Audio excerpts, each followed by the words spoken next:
Yo, assalamualaikum baringolo on tolom sehu call bismillah yudiko line bantaba di dimas lungo the 12th of September 2021. Exactly 8 p.m. right now in the UK. 7 p.m. in the Gambia. It should be 9:01 p.m. in Europe right now. 12:01 in Seattle right now, and it should be 3 past 3 a.m. 3 p.m. rather in New York City. A minute past 3 p.m. right now. Called it 10 p.m. right now in Doha, in Finland, Helsinki. Welcome to the back. This rather unusual day for us to come on Bantaba.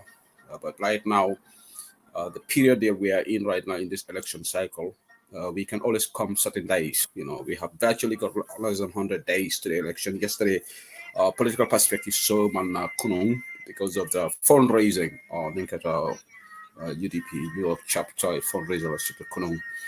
So definitely we will have this moments where we will do certain shows on this, just have quick update on certain things. So Balbe Bismillah YouTube online Bantaba. Thank you for logging on more Melialonko. I'll not I'll be Lamola Melvin Lamola Nyato demanding. Kalbe Bismillah rek programme that in Duala rek coming cafe nyaming. Alaman donanye programme kono Bismillah Rahman Rahim. Bafunda kono Alhamdulillah Rabbil Alamin. After that very successful rally linked at Busumbala. Busumbala coming after Yami. Busumbala definitely they have decided. Busumbala they have decided. Combo the decision of based on the massive turnout yesterday in Busumbala. Mega rally and next Saturday it will be Sukuta, the big one. Sukuta on the 18th of September. That will be another massive one for UDP. So Allah barakabake. Mbokk yi mag la bismillah UDP online bantaba tay dimanche fukki fan ak ñaar ci weeru September. It's just 3 minutes past 8 in the UK. Then bismillah day ñaaw day leen gërëm ñeen yépp support bu ngeen day jox bantaba. Ba pare di doore programme bi ñaanal suñu bopp ñaanal suñu réew ñaanal ñoo xam ne dañ faatu yàlla xare leen arjana ba pare di ñaanal suñu parti bi UDP yàlla ñu am dam this very important election boo xam ne wax bi dafa bari too many analysts everybody giving their take waaye loolu mooy démocratie ku nekk nga wax sa xelaat loolu mooy démocratie doomi réew ku nekk loo bëgg a wax nga wax as long as yaa ngi wax sa opinion te waraloo ragal kenn waruta ragal pour speak up your mind at the end of the day ñun yëpp dañ am si réew so everybody has the right to speak up so that you can be heard maa ngi leen a gërëm bu baax a baax today's special edition on YouTube Online Bantaba Dimanche. Thank you. I think there is another program that's coming on. I'll be watching. I think I'll be listening to that program later, and I would like to contribute in that program as well. And I think Bamba Mas also comes on Sundays, so I'm not going to keep this long. I think Bamba Mas does his dialogue on Sundays as well, so I'm going to keep this very, very brief. Just if I'm certain things you have I want to address, and then we can expand on them tomorrow. Bading Busumbala constituency. Ramo Sabali will tend to, and in Kemo Sisewolu, and in Melbeo Mafongola, Kata Ajaro to Yamunda Gay Yabo, our Tambedu, More member o ma fongola ke be tentu ba ke UDP in Kulu. Bengo me alongo nyabo warata. The turnout was really impressive, mashallah. Be modolen call from Gambia akonye ni hada madingo je nemboto ja te fongo taxi leta. It was really difficult pry futa bendulato. Akonye ko definitely mashallah akonye ko this election. Mansatala la de marota akonye ko bible olom UDP win nale ati ole fonye. So let's keep the momentum. Nkana complacent. Nkana foko is in the bag. Nkana foko nga election win. Election buka gagné foning carte wol kontita ya announce ko karlo winati. Mo kane fanne ne ya foko nga win fokabang. We have to keep up with the momentum. Ali nga campaign okay. Nga continue ka mulu samana pati kono.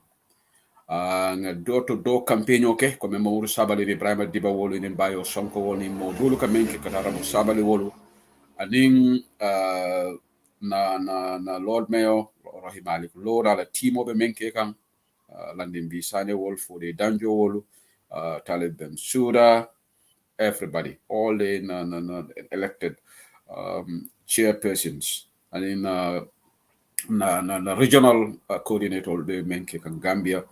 And in program all meli along be keka UDP on the trail, UDP on the move, be keka Paradise TV and Kerfato. Alanga continue wala. Ndol meli along kan di platform to ani WhatsApp group for alanga continue dia mola momo bela katako keka ne. Meli along ko fane ka dia mila individual Facebook live sol fananto ye continue be men na bari ngake ni kulo kan ani horomo. Continue we should not shy away from defending our party and we should not shy away from advocating for our party. That's woman a civic right lady. But obviously, nimbe kuku kalanga ke kuluoni horomo kan. So ma quick update so dole shotale jang be dun naji. Barali ajole binga safero ke Facebook. Menkata na onkulti Omar Amadou Jallo, OJ, me alanka kata former agriculture minister in under the PPP government and also under the coalition government. I think he was the first agriculture minister when coalition took over in 2017. Yakalaki agriculture minister then after Adama Boroya Bondi. Then saying abe palaso do bari ngaje ko afanan sa kafuta baro APRC Executive Alliance kafuta male ngaje ngala mbala audio play la janne it may be mo jamate la kala audio moy because alla moyo fo man dia to be honest very moya kinyi somanda I woke up from bed and I played that audio it really made it I didn't even have appetite to eat my breakfast because OJ Tonyalum I kata Gambia yene sako karin chenyi rokeda in fact ate form of victimology OJ Jallo victim of Jame because he was tortured another mile too for anyal tinyata tata and definitely after that Anatala joined the Kelokan he was part of the coalition so what Sifa Luninate is always tricky to approach Mari approach because we cannot forget yesterday ko molmel yalan ko kelo ke Gambia so ndefa ngo kundingo nga OJ la ni audio moy nga nyinin karo ke ko OJ lafta ala ndombalale so I was luckily ya Kenyan so I spoke to Musti Jabang because ngala ni Musti Jabang be kam kilin nga Musti call Musti mala nombadina de let me make that record straight modo la nombadina. So not OJ phone call Uncle OJ. Nadi I'm in a very respectable manner. Ngam fa introduce ay lon ne akonye sedili na def ma ñi nga ñoo konto nga Uncle Manglandu bu bahaba way amna luma diga. Sa audio bi mané def ma jaaxal because yaa ngi mislead Gambians yi. Mané ko yaa ngi mislead Gambians yi. Mo wax ko mané ko ndax yow Ghana sen TRC report bi dang ko understand bu bahaba ak bu Rwanda South Africa so ni OJ la kachaketa nyami nkaay ne fon because nte koku nkala fay Sénégal nga fa OJ yenne ko nga me safaro kele kanna dissatisfaction tandila mo fayende biko ngale ba folayen nga bari mandanji out of respect for you because ite mo molto mi alan ko yakata Gambia yenne momo te lola yafo makata Gambia so nge bunya nge horoma andu ye place balle fana marano Gambia former agriculture minister PPP government and ina takema ngago imu alphaleti Gambia so wala tin no bunya nga mendi la wala na nge engage one to one kana moy mola ha se o se li fela be to fo kampantaba ngay ko mbe programme soto lale mbe la audio analyze lale defana mena miro tandi la biko Gambia binte sonna in this day and age molka mol filindi oje lombang molombang momo la fita kafula barola jamfa kafoto ise kafuje o mi la nyantoleti mo ma nyana mo nenala mo ma nyana mo ni momo kafra jaman jare nandir la nge jibe nga molu jibe nga nyo bonni nyoto meli forodaji ko soto ani mol man forodaji ko to mbe wolle tenten na jaru ken saga ken ñu yeb Gambian lañ te we are not enemies man ken du nekk sum enemy lolu ta musti jaban sax buma wax ak mom musti mu ne ma say yow man UDP you are one of the people that I engage because I'm not your mom dañ de hulo while you never do ma saga and we are not enemies man ko ken de du suma enemy baro sax du suma enemy why since la baro Musti is on the side of OJ Nadia Amdare and Musti is supporting the alliance Musti di Amdare. I had about 15 minutes chat with Musti. In fact, he wanted to come to Bantabanka. I going to invite la. I want to call him. He said he want to call him because ngalo ninga sama nanyang. I mean, I will ken sama like na program or distract. Akonyo ko kan guys start program. Demo buga join. Mane ko dede invite to mala. No le fay. Ga invite to mala. So ninge invite even na program or distract la ni nyo saba bambalo wuri bambalo and we ndolman time soto. Until we want to build up on strengths. Nanye 5-point agenda, nanye manifesto, alenga wo continue ko fana wafi. In fact, the whole beke can translate into all the local languages pour 5-point agenda, molba akana sor la manika kaunto fula kaunto jola kaunto sarola kaunto pour Gambia dingol salo. Mune be lori UDP la fita Gambia marala silo men ngo mbe jamano tete. Coalition dia mo fana be kekine. Nabari muso binga jata for the people by the people. In fact, nfo tata je ngala mo Fatou Jaw Mane contenta back. Fatou Jaw Mane abunya warata mabake ngaja bota barola boso kono. Ko diata ni ba Fatou Jaw mun na mo kendele di katro struggle kono. Respect them ala na tema. Even birabe barola camp almaje kontena ka new has because mbenga nyo khoromo nga nyo bunya. Yalonte molmel yalon ko ya kata Gambe kunu. Daga de gambo kala fi katariya ka kuma demanding foye. I can express my disappointment with them. But the more lot and that fanaketa no victim otile. Yes, I utterances all kila me alon konte se use dile. Akamutala ko ngava hani for the Mufatu Jaw Mane la ghost la tibang. Mufatu Jaw Mane fon. But with that notwithstanding, denga bunya bake nga horma bake anong afanan definitely anong nadi anto kunungo mba bulaka normal ngai na kafu UDP ma. Yes, mba bulaka normal. Ani be bulaka mo dole fana normal. Pour ko fana sama na UDP. Ni wo fana ni wo tabiro fana mota ha albe kibar di ma moyla inshallah ali nga nyinke. Mbe New York chapter ngol be tentula. Kunung $37,000. Ye information o Kenya nan ko yole raise.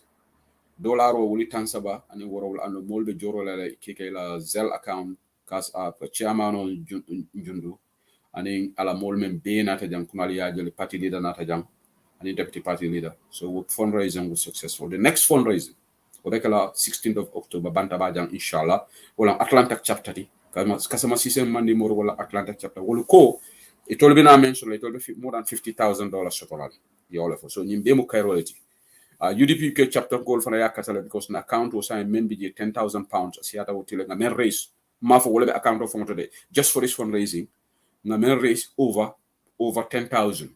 It's slightly about 11-12,000 so and more payments are coming so ala baraka baki thank you so much UDP chapter mo malayalam ko and malayalam ko outside Europe UK for your contribution you know UDP define mvon leka na ko so UDP chapter UK chapter ala baraka baki kodol men dunta anu hanisa en payment dol nyantana from 2 branches or 3 branches mol mela payment ol dundi so nyin kodol bebita UDP ke national executive alia moy kuno programme auto party de ko abita tola ngandra on the 1st of October 14-day tour baro sambi baro manasi fana bita banku be yayo la nyi sokol missed people store so iko is $38,000 now Janaba Mas ko $38,000 thank you so much Janaba Mas ala baraka bake contanta ngalong the figures are going to go up so nyimu kulete me alonko chapter sol be ba katakanne There's an UDP dingolu alada malbe UDP dingolu jola UDP mu tonya patioleti alaji be lum killing pati te o kala no jam comme bo chedi kan men fokunu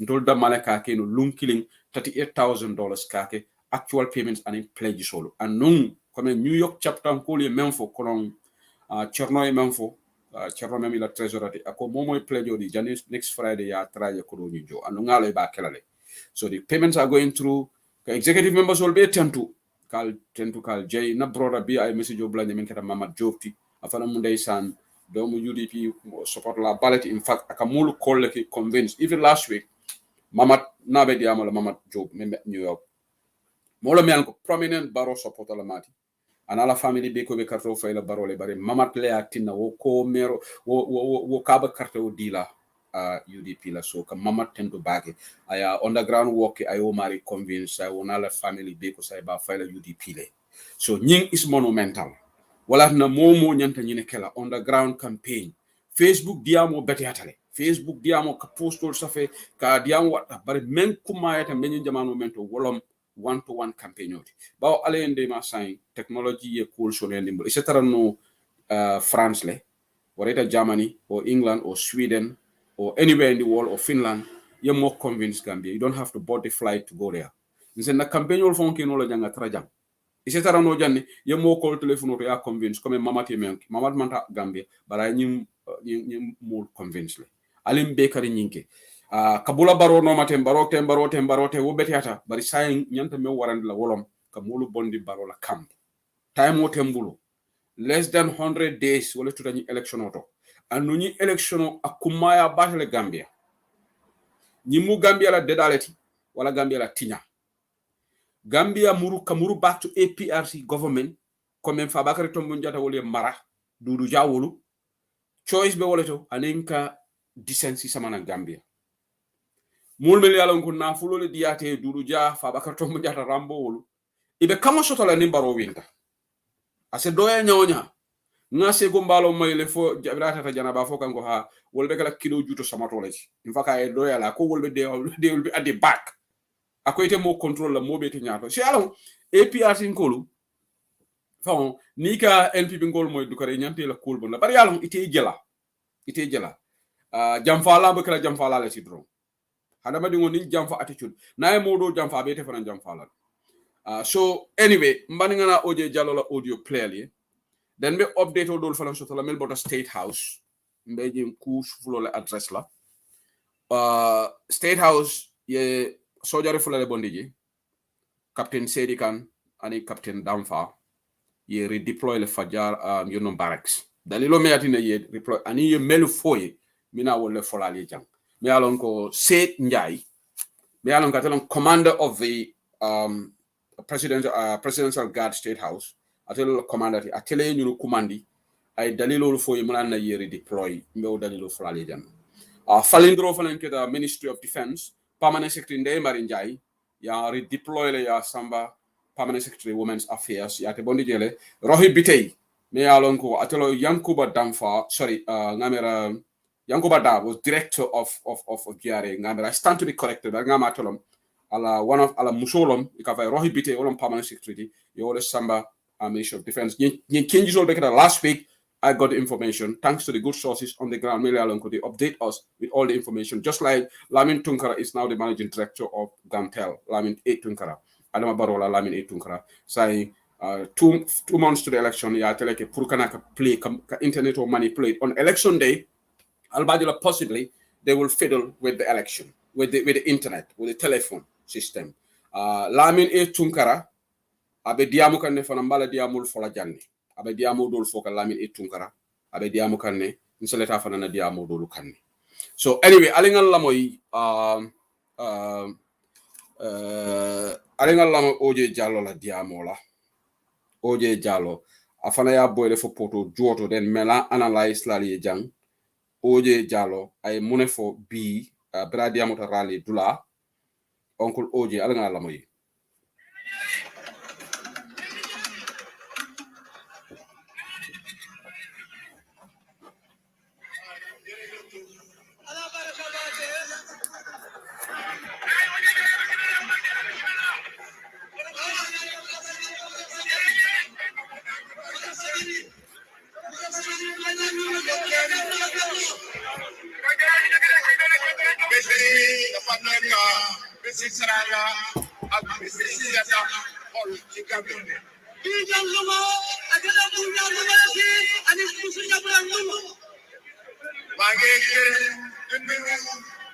The President of the Republic of the Gambia, President Adama Barrow.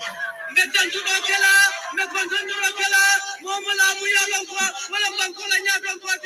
Excellency President Adama Barrow. The Vice President of the Republic. The Vice President of the Imam Ratib ak Imam yi daje yëpp. Mais Imam Ratib ko na alma mo bemade. Di nuyu ministre yi nga xam ne tey ñoom ñoo jàppale président Barrow. Nda ministre ko nan kontona mu nu yàlla ko itole ya bu ta président Adama Barrow fe. Di nuyu wone kilifa boo xam ne ñoo na fi tey KBC li nga xam ne taraanga Gambia. Mbegu alfan be kontona wala mobe mun yalon ko inada ma be nim bemala nim bemu mun yalon ko Gambia la mun yalon chairman bi beka ak yaay company chairman mun be be da ni yaay company député ak yaay ak yu chairman yu na necessity député no al mun yalon ko be lore kon ni kel hajo kanjan ñep am leen ñu leen jall bal be kontona mbari dem man nak suma wax ndedul na ndiyam dama ko dugal ci coono bi nit ñi mu dugal ci Gambia. Mina sambala mu ko la wax taati wala ngay do mu yalla tay la ko la dundi la Gambia ban ko. Wane NPP. Ka ko ko NPP ak APRC. Ani APRC. Waru do nekk ben. Imagine na ta ko ara kon ku nekk pour ben julit la so na pour na jokkante ak dimbalante ak jàmm ak jégalante do julit wala ka mo mo na yalla tay ci ko ina ko ibu ka yakku ibu ka hakatu mo ne fay wone ka man ka misir baba gari to bon jata yankuba kodi rambo jata dudu ja kontaan naa pour toga yéen sewo na ko na le sin sambi rewo no ñi ma tudda ni yépp dañu mu beto ko man ma ñew la won dem ni tolom na kulu lay da ñu ko ifela sini gali ni ga APRC yépp ibe APRC ka yalla ñawanya kay bi yaaya jam la jama suma xewé na dama so dañu ñew ikanal ñom fi xewé ni so jamale ngazal mané politique o don ko politique jamale wona o do kayro ñanta wala so diine mo gëna di politique diine la ko diane politique way na pour mettre bari pour mettre asiri ani bisil ko ngi am jam kayro dan tema kon nak o do dom wa pour lan ku mo dum bo bere bagé gëré Adama Barrow me jeyla li nga xam ko mu yalon ko li nga xam ne taxawal ko mu yalé wala lon di jam moy PRRC wala PRRC moy taxawal jiga wala ka kayro sabati ndi ci jokko ak benno ka kikken kili wote ka kambe na nati ak jegarante ani ka yanku ñoye ak dampay ani fana ka ci suñu ko o bonde ka di mom ko bugul jamat na lepp momu mala fu kayro la fasa wakka kon nak o te dum man nak nte dum kara suma sere ci boro jamalo sala mo ko politiko to sa dawla keba jawan kada ko gene ci jamale amane ñu banko ka yaya jamme way ku jaga bu sa dawla bari sa dawla fa na bu ñako wax na ne aya ko bako yaya jamme bu isi Gambia kabri yaya jamme la murun la banko ka ñepp ko wax ne na bay mo be ka koy balam man ma ta be mi ci Gambia de o je ya ci na murun ka Gambia banko ka bare ko ne ñu ci ngay sa dawla murun na banko ka Gambia mo important Gambia ku mayata jabi Gambia mo important Gambia la kay mo wala ku mayata bam ñoy kabra nata yaya jam jele ko airport aya ta airport yobbu ko kiram aya sambaya dekal ko ko aya tiyandi ko ko ay moto dia ko jo alawan abe alawan so dina ko garde aba garde be ko jam ay kayro dia wa le ko wax sañu don la ko dama ne ko sa dawla kayro ba jawal bukum bi nga xam ne moom la bind ala kitabo wala la bukum ay musafi abulu bes ko président ci Gambia lumbi gaba buña yi tadi la Gambia di mon kan la defoon chief guest of honor ay jamala buña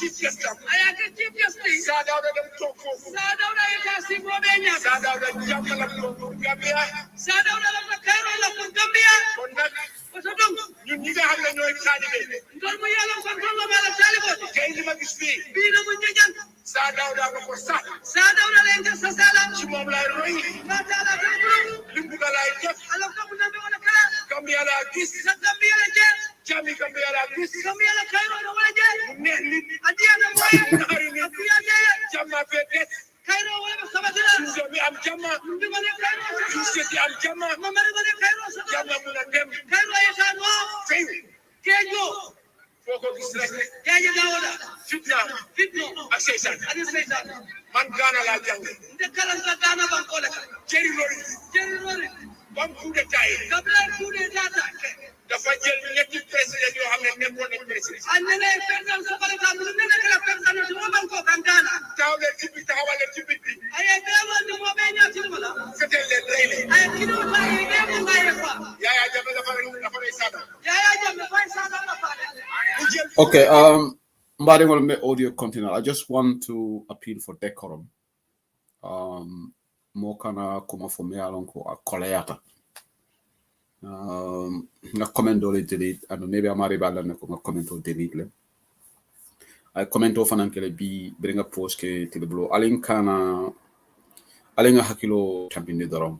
Haramadingol buka tanyam hakilo about name moy mantoro soto. Alinka kare reference. Please, I want to appeal for decorum. We are a decent political party. We have decent leaders in UDP, and the UDP belong in Tonya Lekang. A dimintale, Gakumakangol memoy OJ Worldola. But the reason why I'm being play can Janka analyze, Wolong Kanyin Cole explain, because OJ Woluman Karang Tolti, Iman Dunia Lonti. In this day and age, and it didn't go me along have a grade 10, Dunia Kalamtala, because we're in a technological world right now. So more feeling de la noja inengo se dia nyawonya ite mo feeling de la so we going to debunk OJ ni audio ala opinion on anunte personally nga fine over the phone nyanta men fly nga fine ma kuma nga call nga na feeling so fine and he definitely listened to me the amtal with respect among kuma dimendim for man kuma dimendim fine I have view for nga na view fine explicitly so mbe appeal la melbe comment kan bantaba. This platform is a platform where we always have to exercise decorum. All right, so let's continue to do that. Thank you. Minister Stan Anissa. I Minister Stan Anissa. Minister Stan Anissa. Kenda ki nga xam ne moo doon sama best friend man ko di kan. Do be de bu yalla ko gana minister lam ko mo ma ba. Yow seet ma fi li fa. Anata ni be jan li ko la. Adala ko wan nabi. Na ji andi wan nabi. Mu delu amurunda ñetti weer kala saba coup d'état bi am. Coup d'état soto da. Ñoom fukk ak ñetta. Ito mo Stan Anissa. Minister Nigeria will start and fettle the benefits. Yaya Jammeh ban minister la fi Yaya Jammeh minister juróom ñaari jooj akamu ko jooj warula ñaari yëpp jigéen la mo fa abide be mo so Nigeria will start and fettle the jere wala ko la Yaya defa 780 people mundada mo kebe say and pen no de under torture in Ghana mun ya dan ko ye bela tin tejire ya Ghana ban ko way ba defé TRRC bari ko bi yalla TRRC ke dañ ko ibe ñomoy def jàmm ye kayro ke joflante ci jàmm ibe ko ke kayro ka wala jàmm ye kayro sabati joxe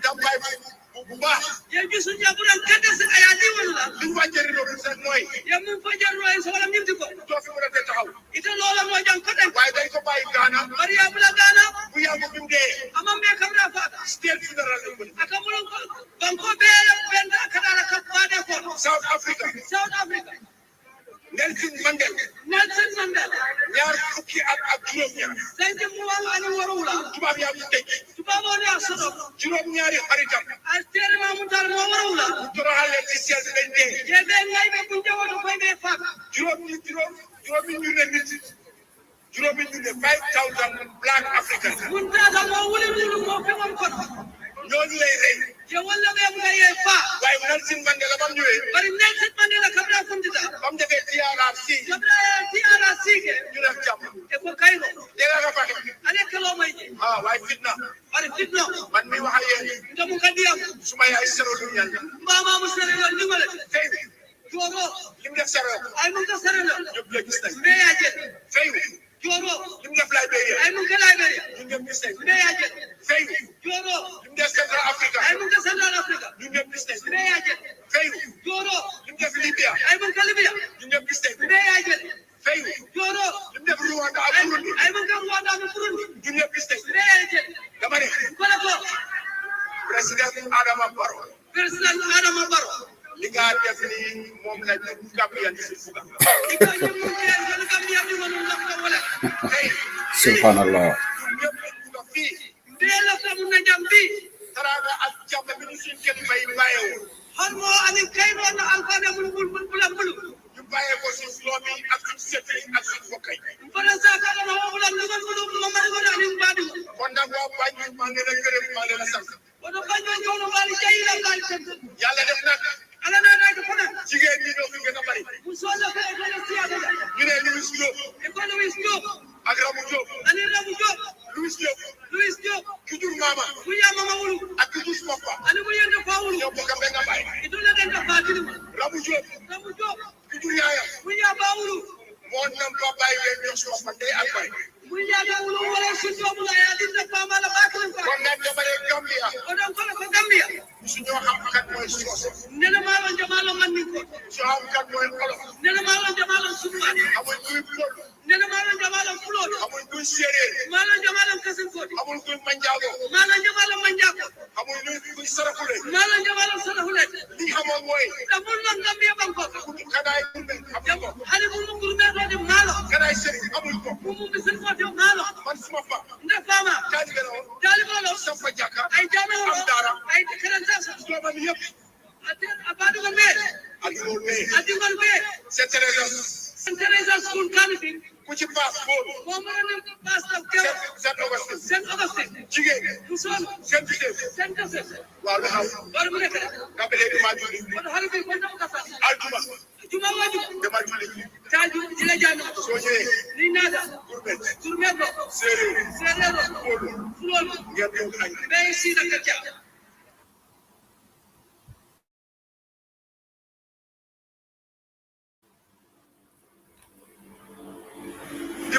Dimaso waji choja gurme do ala chojo finge nana mbe sino kan ke taw fi bi momo la daga ngane kan moy pol ko jamalo fulo kan moy sosi jamalo manni ko kan moy olo jamalo subat so la ñu li man ko ñini ka so la ñu santa li man ko do ñini ka dem yalla ñu binda Allah taala ya be sete def ñu nit ay be ka hana do wadi yeb ñu duro be mulun ta kon nak ko do fitna yalla ñu fay anna di baba fitna day gas anna janjan suufo president Barrow ñu ñaanal ko be du wakala dibale ko ya ma koy liggéey bu baax bu tor Gambia ko kay mu damu na Gambia yalla def ko motal ko ci jàmm Allah taala ya ma fa ya fudan lolu anu wodu su nexe yalla ni ala sonda yalla ko ala bakala bi bar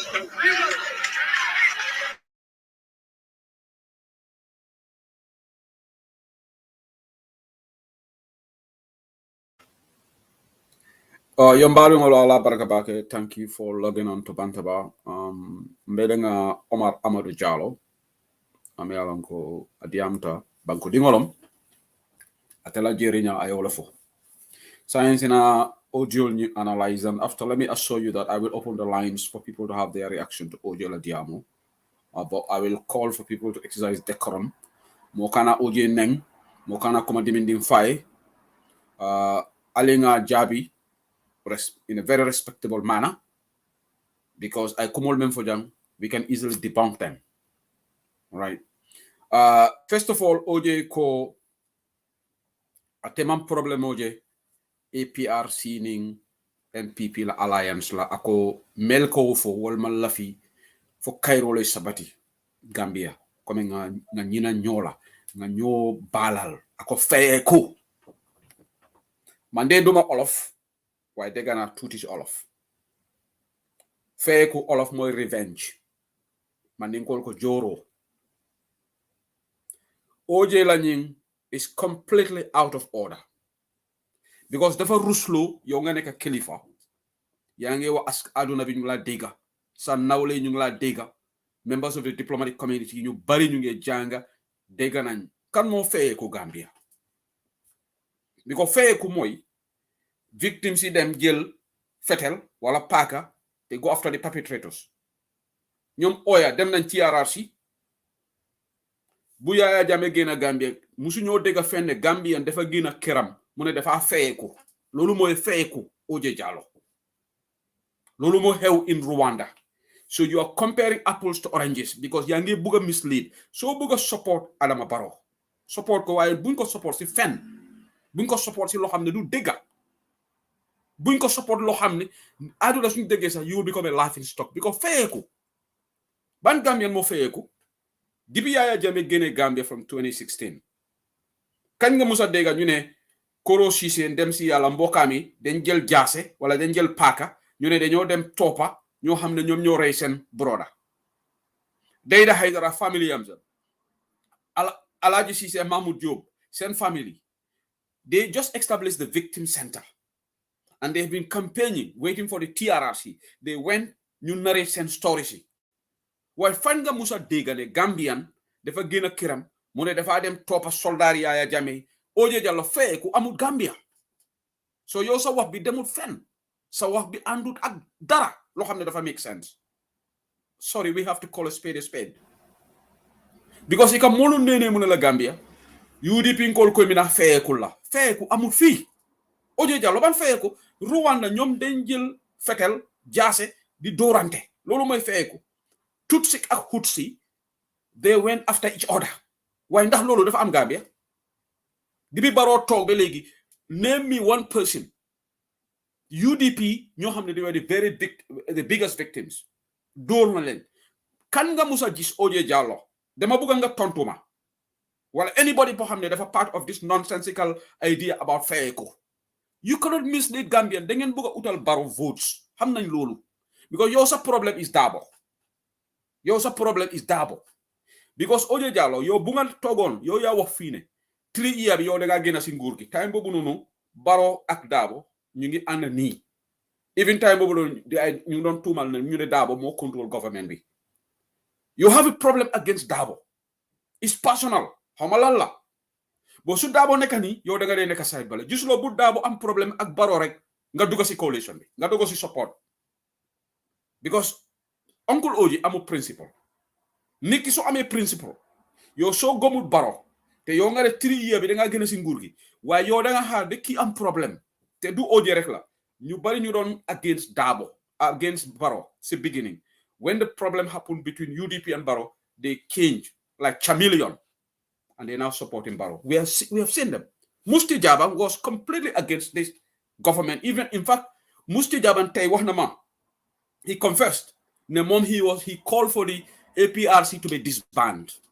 time boobu la lawyer Darboe ak ñeneen ñi non kenn du ban APRC but time boobu noonu they were against because they had problem with UDP seen problème yëpp UDP la Oje Jallow lu mu ko wax loo nii tey I know it's not going to happen su Barrow ak Darboe nekk benn camp rek Oje Jallow dafa dem opposition waaye lii ñun xam nañ ko waaye tey man lu ma disappoint fee ku amu Gambia Oje Jallow su fekkee ne after the change then these people who took the law into their own hands dem del si kaw perpetrators yi then your statement could make sense ne feeku commencé na waaye kenn deful ko Gambians abide by the rule of law ñëpp ñu ngi toog seen kër we waited for the TRRC to be established in fact Oje Jallow TRRC amul South Africa Ghana because yaa ngi wax sax TRRC moo fa nekk gis nga nit ki sooy wax sax da nga wax loo xam ne xamuloo ko TRRC Gambia rek la am South Africa, they have Truth Reconciliation Commission. They didn't have Truth Reconciliation Reparation Commission. The other R, it was not in South Africa. It was not in Ghana. Therefore, Ruslo, like a former minister, Tahausi bin Bolo, yange conflict issues. They want TRRC mo am South Africa. TRRC amul South Africa. TRRC amul Rwanda. They had 3-letter word, TRC. Gambia rek mo am TRRC. So let's make that clear. So next time, so was in Bolo. xam naa ne ñu nekk si NPP seen xam-xam dafa des waaye don't mislead Gambians di wax ne TRRC Gambian ñi rek moo am TRRC South Africa, Sierra Leone, Rwanda, they only ñoom yëpp TRC lañ am, Truth Reconciliation Commission. Reparation, Gambia rek moo add that because the reparation bit loolu la Gambia add. So it's misleading for OJ Jallow to tell people TRRC South Africa. Because in the kingdom of the blind, the one-eyed man is the king. Moom mu ngi wax si mbooloo ba xam ne moom xamul lu moo wax TRRC, ñeneen ñi they fall for it. Use the right nomenclature, the right words, OJ Jallow, so wax si mbooloo because you are not an ordinary person. Yow da nga nekk former minister. Kilifa nga. So don't mislead people. Okay, that is just an error I want to point out. But now let's go into the nitty-gritty. OJ Jallow, dama la correct one thing. I want to debunk one thing. Fayeku amu Gambia. Ben Gambian, OJ Jallow, name me one Gambian ku bugo fayeku. Gis nga justice ak fayeku are different. I am not taking calls right now. Please do not distract my analysis. Please, I want to appeal to the callers. Do not disjoint my analysis. Allow me to finish, and then I'll open the lines. Because once I start taking calls, my analysis, when people finish the analysis and I open the lines, then you can call in. All right. So let me just finish this. This is not the right time for OJ Jallow Mungi Buga Barrow win so badly. Mungi Buga na Gambian si. Why mandama li sagala si ñun is an insult to us and it's an insult to victim. Wax naa ko tey ma ne ko OJ Jallow yow am nga right pour nga forgive Yaya Jammeh te wax nga ne yow forgive nga Yaya Jammeh just like lawyer Ousainou Darboe mu ne moom baalal na Yaya Jammeh loolu amul benn problème yow individual nga ma ne ko waaye léegi put yourself in the position of Alhaji Cissé Ibu Job ma ne ko even after this alliance was announced we saw their sister went on Facebook to express disappointment because he who knows it feels it. All right? Ko xamne you are a direct victim. Yow yaa ngi wax ne nañ nekk benn ma ne ko contexte bu ngay wax Gambians mooy ne nga ne Yaya Jammeh moom moo in Jawara buguta ñëw Gambia waaye yow yaa dem nga ne Jawara ne ñibel sa réew Yaya Jammeh jox jawol Jawara taranga di ko jox allowance jox security mu bàyyi Jawara tuga waaye ma ne ko OJ ma ne ko yaa ngi saaga Jawara li wax naa ko si téléphone lu ma wax fi wax naa ko si téléphone ma ne ko yaa ngi saaga Jawara because Jawara ak Jammeh nekkuñ benn pas ma ne ko even compare leen sa saaga la te yow nga ne Jawara mooy sa modèle Jawara reyut Gambian si benn nit rek la rey according to la te loolu loi bi moo ko rey Jawara reyut ko sa de mooy di late Mustapha Danso the court moo ko sentence to death in fact after Jawara daf ko jox clemency bu kuwe Samba Sagnang coup d'état mi ñëw ñu ne kooku dafa dem di rey nit yi time boobu la Jawara's government fulfill the execution waaye Yaya Jammeh ñaata nit la rey Gambie Yaya Jammeh baalut even the dead Balde what is his first name Fatena ku deewoon Yaya Jammeh mu ne niwam bi du dugga Gambia I forgot the first name you can remind me Yaya denied his body to come to Gambia. Yaya ran a studency. Yaya has done Yaya Jammeh's killings. So munema. OJ ak gaay yeb dañ dé wax né APRC ñu am seen xelaat waaye Barrow amul doole pour balal Yaya Jammeh. Waaye coalition bi am na naxante bu fa nekk because ñoom yeb ñu ngi wax né Adama Barrow du balal Yaya Jammeh. Lolo tax ñoom waaye Rambo Jatta ñëw na mu ne that was number one on their negotiation list. Ñoom affaire amnesty for Yaya Jammeh loolu su bokku ci deal bi rek ñoom they are not involved. So somebody is fooling the order. Barrow wants to get the votes and he is fooling the APRC elements there. Yes, Yaya Jammeh will be given amnesty. But behind the scene, Mama Guy dañu wane Barrow, this is beyond Barrow. Because bu ma doon wax ak somebody mu ne ma this is beyond Barrow. Te kooku is a supporter of Barrow. Mu ne this is beyond Barrow. Mu ne affaire Yaya Jammeh gone to international stage. Barrow mënut a baalal Yaya Jammeh. So OJ Jallow lu mu wax ni Buba Balde la thank you so much di lay Buba Balde koo xam ne mus naa nekk ministre Gambia under the PPP government mu nekk a member of parliament bu mu gaañu woon mais his soul continue to rest in peace Yaya Jammeh def ko deny pour ñëw suul ko Gambia ñëpp ko xam mu ne body yamee du di late Kukoy Samba Sagnang even though commit na moom tamit defoon na coup d'état Gambia waaye bu mu deewoon Yaya Jammeh dafa deny pour ñu suul ko Gambia Yaya Jammeh did not even forgive the debt. Ma ne ko ndax yow is it fair sa si sa audio ngay wax ne because Jawara jox nañ ko amnesty Yaya Jammeh ak Jawara bokkuñ bu ma ko waxee noonu dafa noppi nag. He kept quiet over the phone when I told him that. Gis nga kenn mënut a nax kenn mënut a nax kenn te secondly lu ma gën a naxari OJ mu ngi mislead Gambians yi about Rwanda South Africa mu ne feyeku moo tax Rwanda xeex am fa loolu dëgg la because ñaari tribe ñoo doon xeex but that has nothing to do with their TRC ma ne ko Gambien kenn ne ko bu Yaya Jammeh du ñëw rey sax kenn feyewu ko because we were harmless Yaya moon toog suñu kaw di ñu rey du def lu ko ne bu mu reyee students yi kan moo gën a feyeku OJ Jallow yow buñ la toocoo yow sa boppa ba ñu yaaxa sa buti kenn jógul sa famille feyeku Gambian si ñun xamuñ feyeku so OJ Jallow bàyyil di nax nit yi ne dañoo feyeku Gambien loolu bu ko ñoo juloojo Gambien namanaaji mooy wuli ay terrain si kakabe bata moo doole attaque la even Fonyi when this economic killed this guy in Fonyi, what is his name? Fatena, the guy, the gentleman who was killed by the economic forces in Fonyi. People of Fonyi, they didn't go for revenge. They're asking for justice.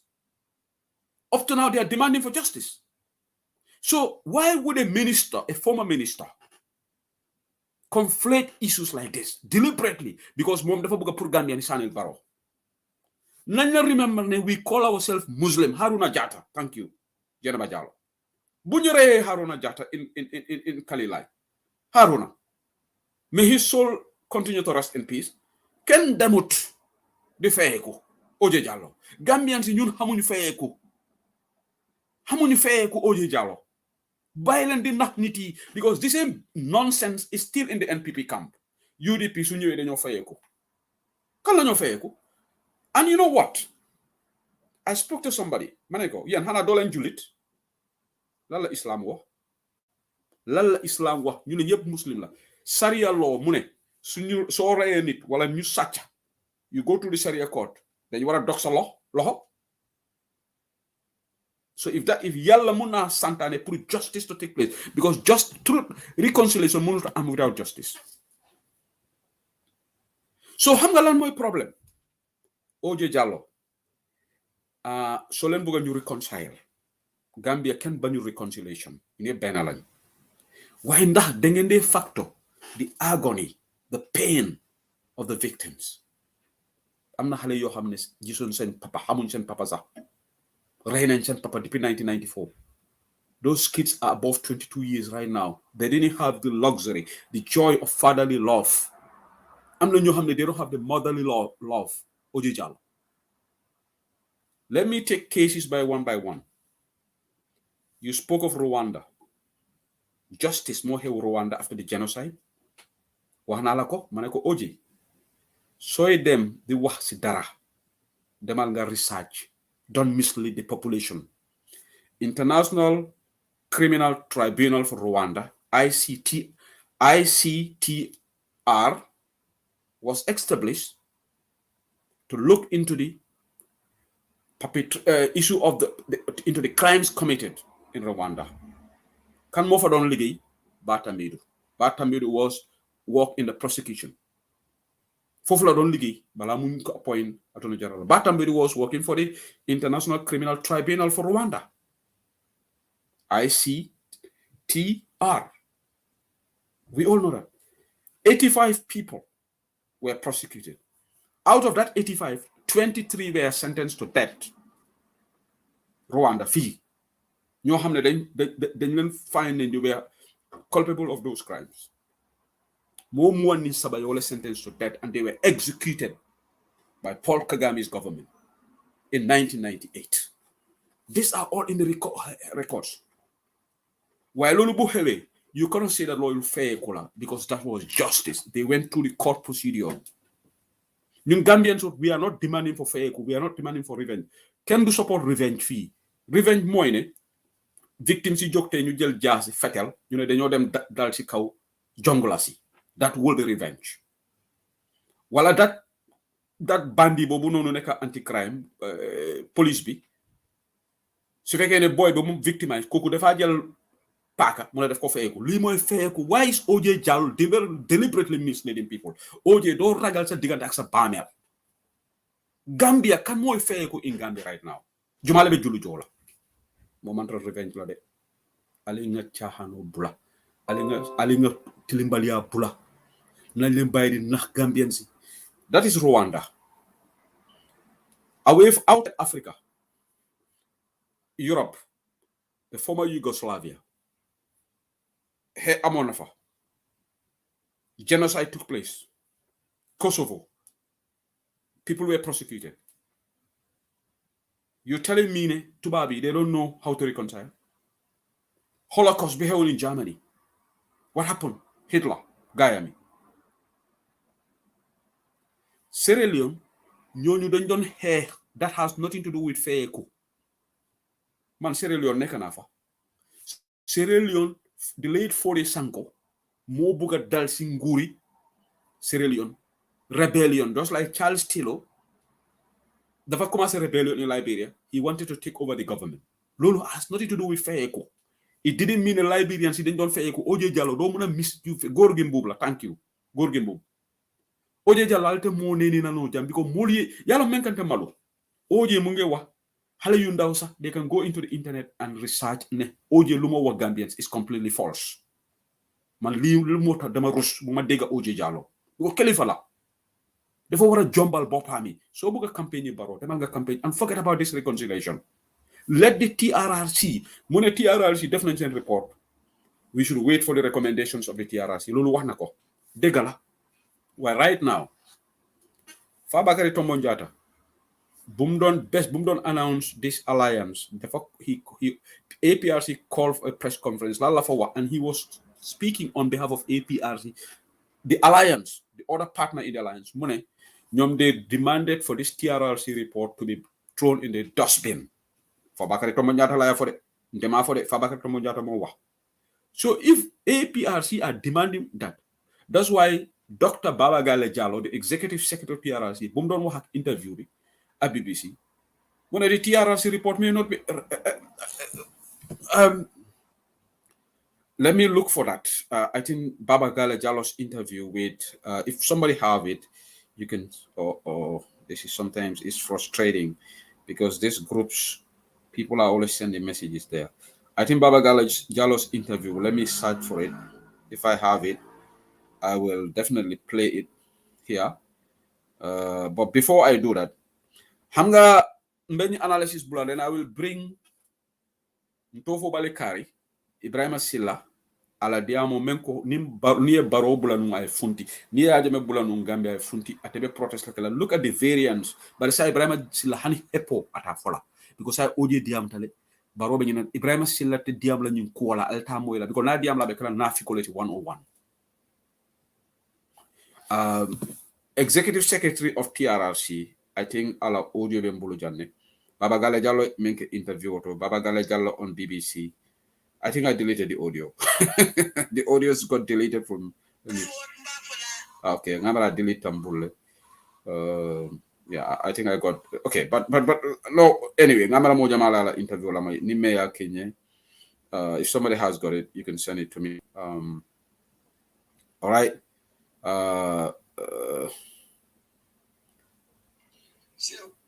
Okay, I think I sent it to somebody.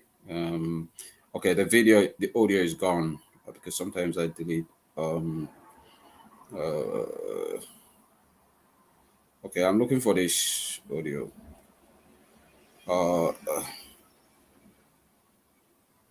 Okay. Ntofo Balekari for audio delete tambule. Can you imagine? I keep deleting my audios and they go. So somebody send it to me. If you can send it to me, and Ibrahima Silala audio.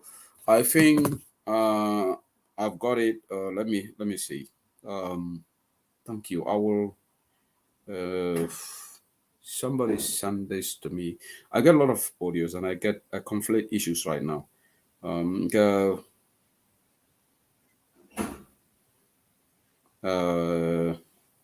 Even yesterday, Molaya Kenyan, I'm trying to remember somebody who sent it to me. Yeah, send it to me. Somebody saying that you can send it to me. Send it to me. But more important, I will open the lines later. I think a lot of people want to call in, but Dr. Babagale on BBC. Thank you. Somebody. Okay, you sent it, but it didn't come through. Mayor Kinanang, only the message came, but the audio did not come. So, yeah, the audio did not come through. The write-up came, but the audio hasn't come through. If you can just send it again. Ibrahim Asila fanan la audio ni me ya soto ya Kenyan more ya Kenyan kono. Then I'll wait for this audios to be sent across. The reason why I want to make comparison, Ibrahim Asila la diamo ani audio jalo la diamo mankeli. But audio, secondly Ghana, audio diamta Ghana koto baki. Audio jalo diamta Ghana koto baki. And Ghana, audio malong, the late flight Lieutenant J.J. Rawlins ayala freedom of soto nyami. Oje Jalo e menke Ghana e menke wolam nyintiko the flight Lieutenant J.J. Rawlins a self amnesty provision I will like Ghana la constitution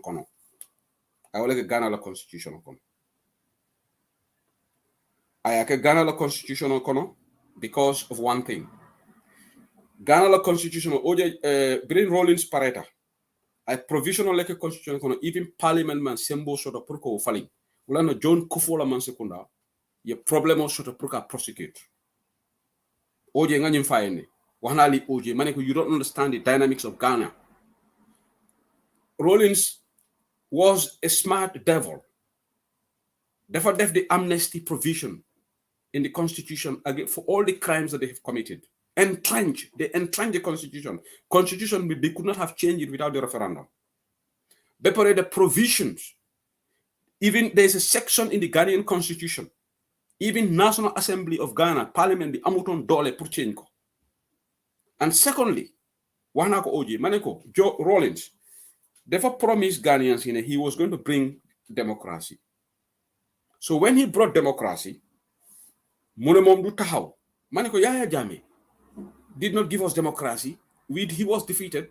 Yaya Jammeh Bele, Yaya Jammeh Mune Dubai, the Ekomok had to come in. Maneko Ghana, Amun Ekomok.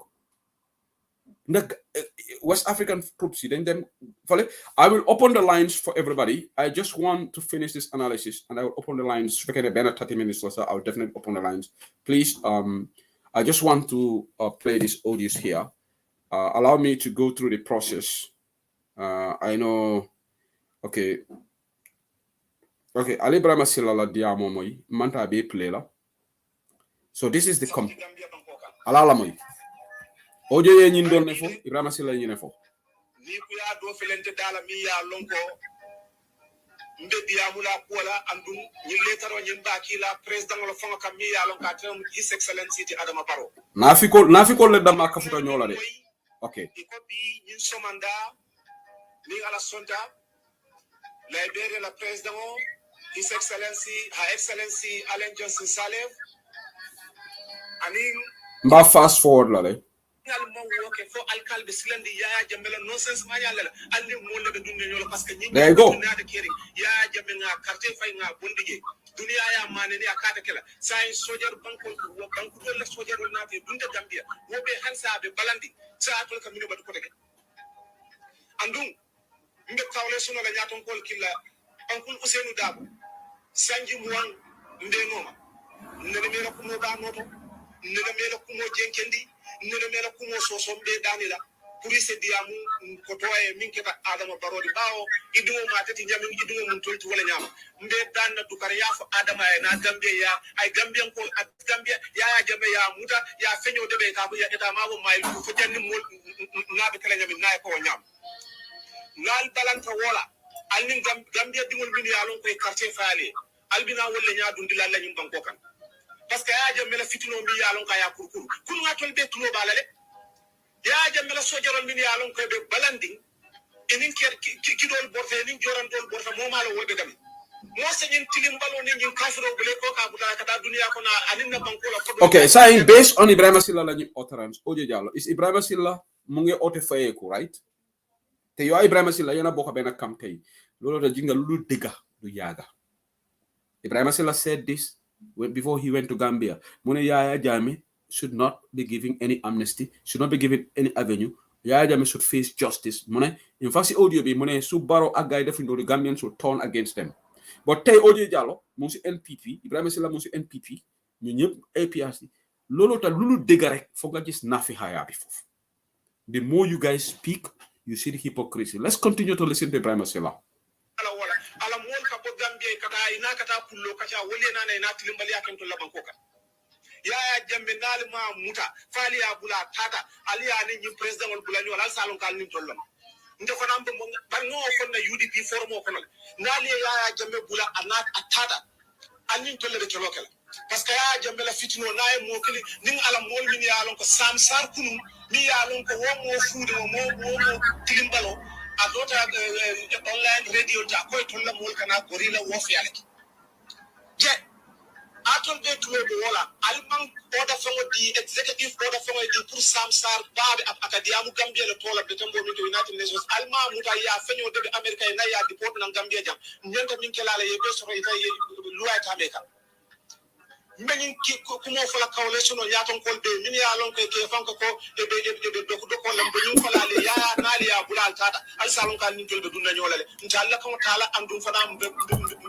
mobilize la pour ka je ko no ya jambela ko akana ke kulori to dunia dawda andum fana ning ya jambela masibo findita gambia wato wati salon ko de adama baro ida Halifa Sallah ida Ahmad Ba ida Mai Fati ida Dr Aissatou Touré kada fo Henry Gomez ali Ousseynou Dabo mbafala ko atolle atina kata parce que it atolle atina ya bulatata ya jammi simo kana finti Gambia banko kan ya butumo dunga ko ne ya feño debe ita ya city mile tu fa janni molbe parela ya jamme Gambia din kendol Gambia din barakari ngol Gambia din lansari ngol ay wolle bula wo nyama je kat jolo city simoto a ke Gambian kollal ndol ma fo woye kala bar luwali tamakan Gambia ya jamme Gambia luwali tinya Gambia luwali tamakan. Exactly. I on this one, I'm with Ibrahim, and this is shows how OJ Jallo completely lost the plot.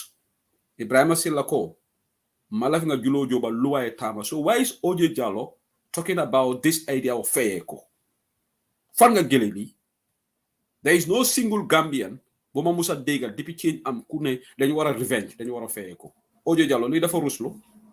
Even Ibrahim Silla in this audio is asking for the law to take its course. And that's what we are saying now. That's what the people in the UDP are saying now. That's what everybody is demanding. All well-meaning Gambians. The people who have conscience. The victims. The Domi Adama. Domi Jambur Sunko Reye, Warga Helat na Sunko Defesa Dom Dulane. People that were killed by Jame. Then I'm Papa, I'm Yai, I'm Bok. Solen Wah. Lolen buga support Adam Barrow. Take into account send wabi how those people are going to see it. All what you want is the alliance. You all want Barrow to win, to help with us. That's what come say Omar Faimone, we should suck it up and move on. That's what OJ Jallo is saying in a different way.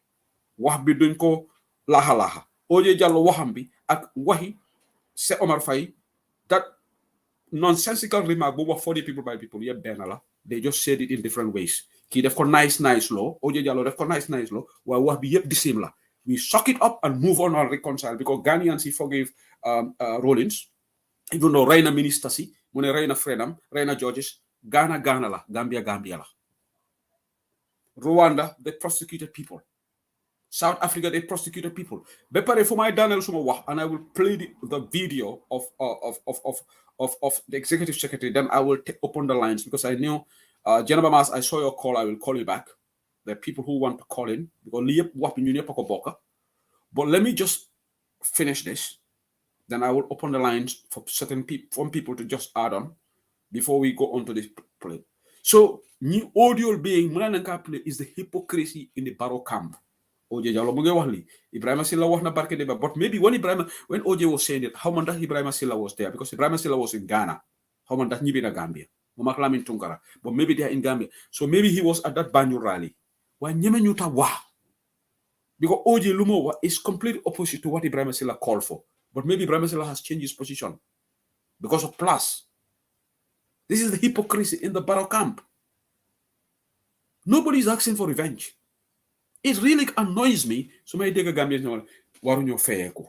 Kan moo buga fayeeku? Why would you confuse the law? When George Floyd was killed in America, the law did not take its course. Fayeeku amufa. People demanded justice. What planet is Oje Jallo? Li yefi sohor la. Why law is sohore victims? Why would you sohore victims just because you hate UDP so much? Just because bugulo UDP government? I'm so disappointed in our people. Aling Alamoy, Executive Secretary of TRRC. Bear the highest responsibility. The commission is set to submit its findings by the end of this month, so I asked Dr. Babagale Jallo, the TRRC's Executive Secretary, for his reaction to the Barrow-Jame alliance. It's unbelievable. It was a shock and a big surprise and disappointment. The general reaction at the TRRC is disbelief. We can't believe that this has happened. And what does this do, though, for the report that you're supposed to hand over to President Barrow? Does that put in doubt the enforceability of your recommendations? Yes, I think so. I think that some of the recommendations will have to suffer, and that's because, whatever conditions the APRC would demand, they would have to include some kind of pardon or amnesty for Jammeh, considering the type of evidence that we've had from witnesses, both victims and perpetrators, that the commission is going to recommend the prosecution of Yahya Jammeh, and the APRC will not enter into an alliance without guarantees of a pardon of sorts for Mr. Jammeh. So as far as that kind of recommendation is concerned, it would affect it adversely. This is not the right thing for Adam Barrow to have done. And have you been in touch with victims? And if so, what have they been saying about an impending return to the Gambia of ex-President Jammeh? Well, it's disappointment all around. Disappointment, horror, loss of faith in the transitional justice process. Although what I tell them is that the main recommendations would have to do with prosecutions, and certainly Jammeh will be recommended for prosecution, and whatever conditions the APRC would put forward for an alliance with the NPP will have to include some kind of pardon for Yahya Jammeh, and that is unacceptable. He has to face the law just like any other person. But the victims are very, very disappointed. But you've presided over the Truth, Reconciliation and Reparations Commission. Isn't this the biggest act of reconciliation that one can conceive of? I mean, if that's what your raison d'etre has been, clearly you should be applauding this. Absolutely not. We can't applaud this because Adam Barrow was elected as a transitional president, and he set in place a transitional justice process, and one of the mandates of the Truth and Reconciliation Commission is to identify and recommend for prosecution persons who are most responsible for human rights violations, and Yahya Jammeh would be one of those persons. So it is not an act of reconciliation. I think, on the contrary, it's an act of betrayal of the victims and of the Gambian people and of the TRRC. But there are supporters, as you well know, of Yahya Jammeh in the Gambia. They do exist, and part of their argument is that Mr. Jammeh was never convicted of a crime. He's a free citizen. He's free to return to his own country. And Mr. Barrow is also free to ally himself with whatever political party he chooses. Absolutely, we have no problem with Mr. But like every accused of crimes, he needs to be accountable for his crimes. He needs to appear before a magistrate or a judge and hear the charges against him and defend himself. And then if he is found innocent, he can walk away free. What we are against is blanket amnesty or pardon for Mr. Jammeh. That is not acceptable. But it's also within the gift of President Adama Barrow to forgive whomever he wants to. He can pardon. He has that executive power, does he not? Yes, he can pardon after the fact. After it is established that Jammeh has committed some crime, then he can pardon him if he wants to. If he wins the elections, that is. But you cannot pardon somebody before he is actually tried for crimes that he is alleged to have committed. So finally, if President Barrow, as you suspect, does not implement the findings of the Truth, Reconciliation and Reparations Commission, what next for you? What do you do? Everything really depends on whether he wins the elections or not. I don't know whether he knows this or not, but President Barrow just shot himself in the foot because this act has alienated a lot of people, perhaps some of his supporters, But if he does not implement the recommendations of the TRRC, then he is preparing a recipe for ongoing conflict, ongoing protestations against that act. We can't just sit back and allow an individual, whoever you are, just to put your personal interest above the national interest, above the interest of the victims, above the interest of the country for political expediency. What it means is that the struggle will have to continue afterwards. And finally, your slogan, your motto adds the okay, bari will all be like a European line bantabala be it's already 9:10 p.m. in the UK. Saying a new audio be la moile, Dr. Babagala Jallo, disappointer. Manjiko Soriko TRRC recommendation, but I call the struggle will have to continue. And that is already started. People are coming together to come together against Adama Barrow. Many along from their non-UDPians, we've seen them on social media these days.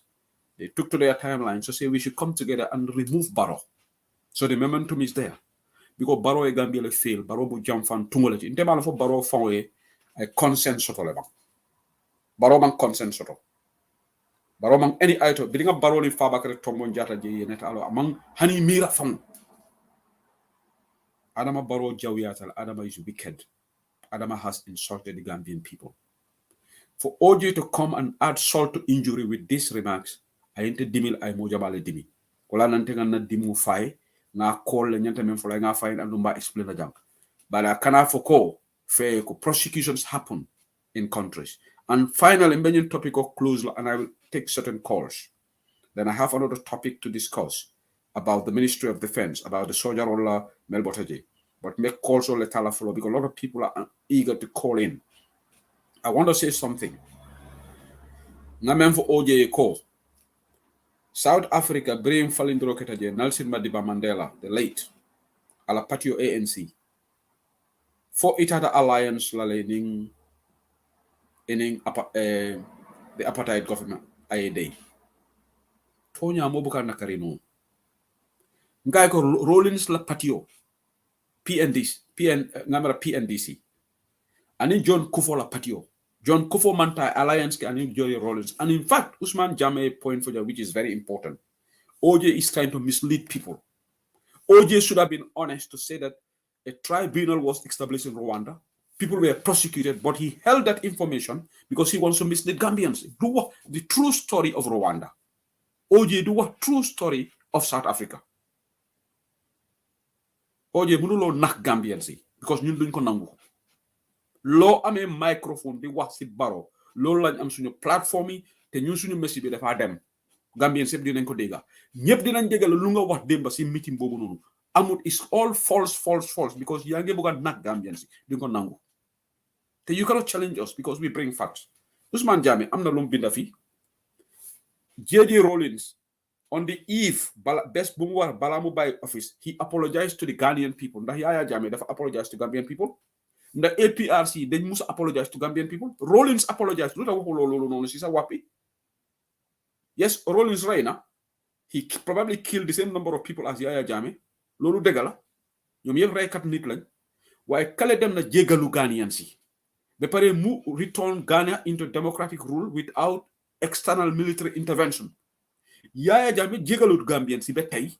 APRC jégalut Gambians be tay Fabakary Tombong Jatta musuta auto press conference mu ne we are sorry for what happened. In fact, they are attacking TRRC. But TRRC they attacking Esafal, they attack Dr. Lamin Sise, they attack commission members. We've seen them. They have never apologized. OJ Jallow, yo, su fekkee nit deganga. Da nga wara auto APRC ñu apologize Gambians. OJ loolu la nga wara jëkka def. Lu sa def loolu. Gis nga Gambia hypocrisy du yotta Gambia dem si kanam. Nafi xaya du ta Gambia dem si kanam. You should have asked APRC to apologize. OJ Jallow yaa ngi wax yi fi jégalante. Gambia so jégale nit. Yo bu nga demoon TRRC when they went to their reconciliation, yo soldat bu la offend du def la apologize.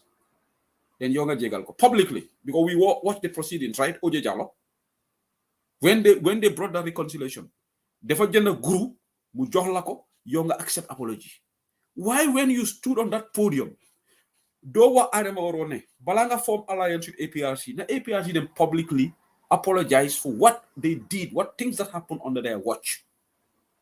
Why do ko def?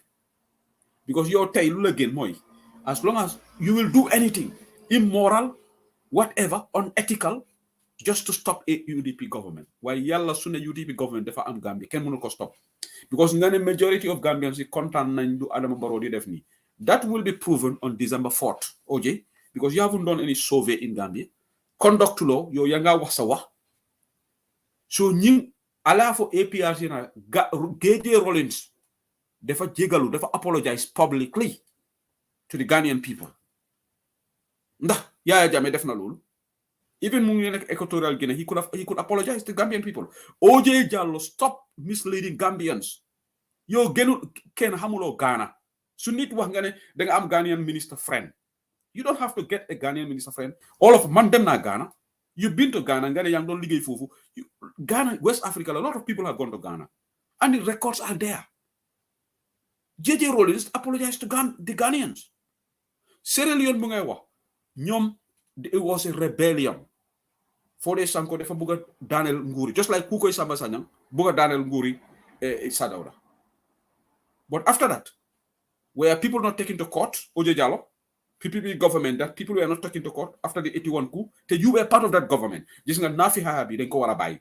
Luta time bobu non waxulo Sadawda ne we don't have to take these people to court. Even them si yalla Sirif Mustafa Diba was charged by the PPP government. And OJ was part of the government. OJ Jallow yang si nguur bobu non. We cannot under the rewrite history. Karmoy Sagafi, let me just block this person. You are gone. If anybody insults here, I'll block you. Okay? So, the problem is, OJ Jallow was in the PPP government. After the 81 coup, people were taken to court. I'm not in charge. Where was OJ Jallow? Luta he didn't go to Sadawda. Mune ko lek balal ñi yépp. Ñu yé ben lañ. Jaru ñu yobul len court. OJ dama bëgg nga tontuma lolu. But the redress happened in the courts. The late Sirif Mustafa Diba was charged. Wasn't he charged? Gambia kan mo muna nax nit legi. Kan mo muna nax nit. OJ Jallow dafa bëgg Barrow win jaral na mu wax Gambia su lo xamne yow yaangi won ci nguri PPP. After the 81 coup, people lost their lives. And people were taken to court. Why then you didn't tell Sadawda ne li ñun yeb ben lañ because Rollins then balal, but right now you are saying that the victims of them then you want to move on. You have a report bohamni is already compromised. The TRRC report, just like Baba Gale Jallow said, Ken Amutu Yakar, because Barrow is having a marriage of convenience with a party bohamni, they are just money seekers. They don't love Gambia. So I know a lot of people are calling in. Let me take a few callers right now. Alben Balal, I will take with the Janaba Mas, then I will come to you. I will give the callers some time because I know a lot of people are interested in this topic. OJ Jallow, so if you want to because you're Kena, you cannot mislead Gambian people. Doing Konangu Tay. Yeah, Janaba Mas, thank you. You can have your say. Welcome to Bantaba. Assalamu alaikum, Sehu. Wa alaikum salam. Be konton na bake be apila la mo lal fanam be konton na.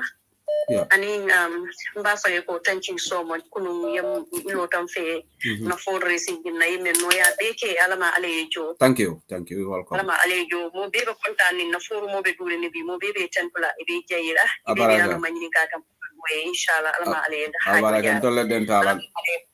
Bonding kono. Sign tentata for 38,000 and honey sign more in call be pre take a more back can I come 40,000 people inshallah. Oh, that's good. That's good. Thank you so much. Thank you. You're welcome.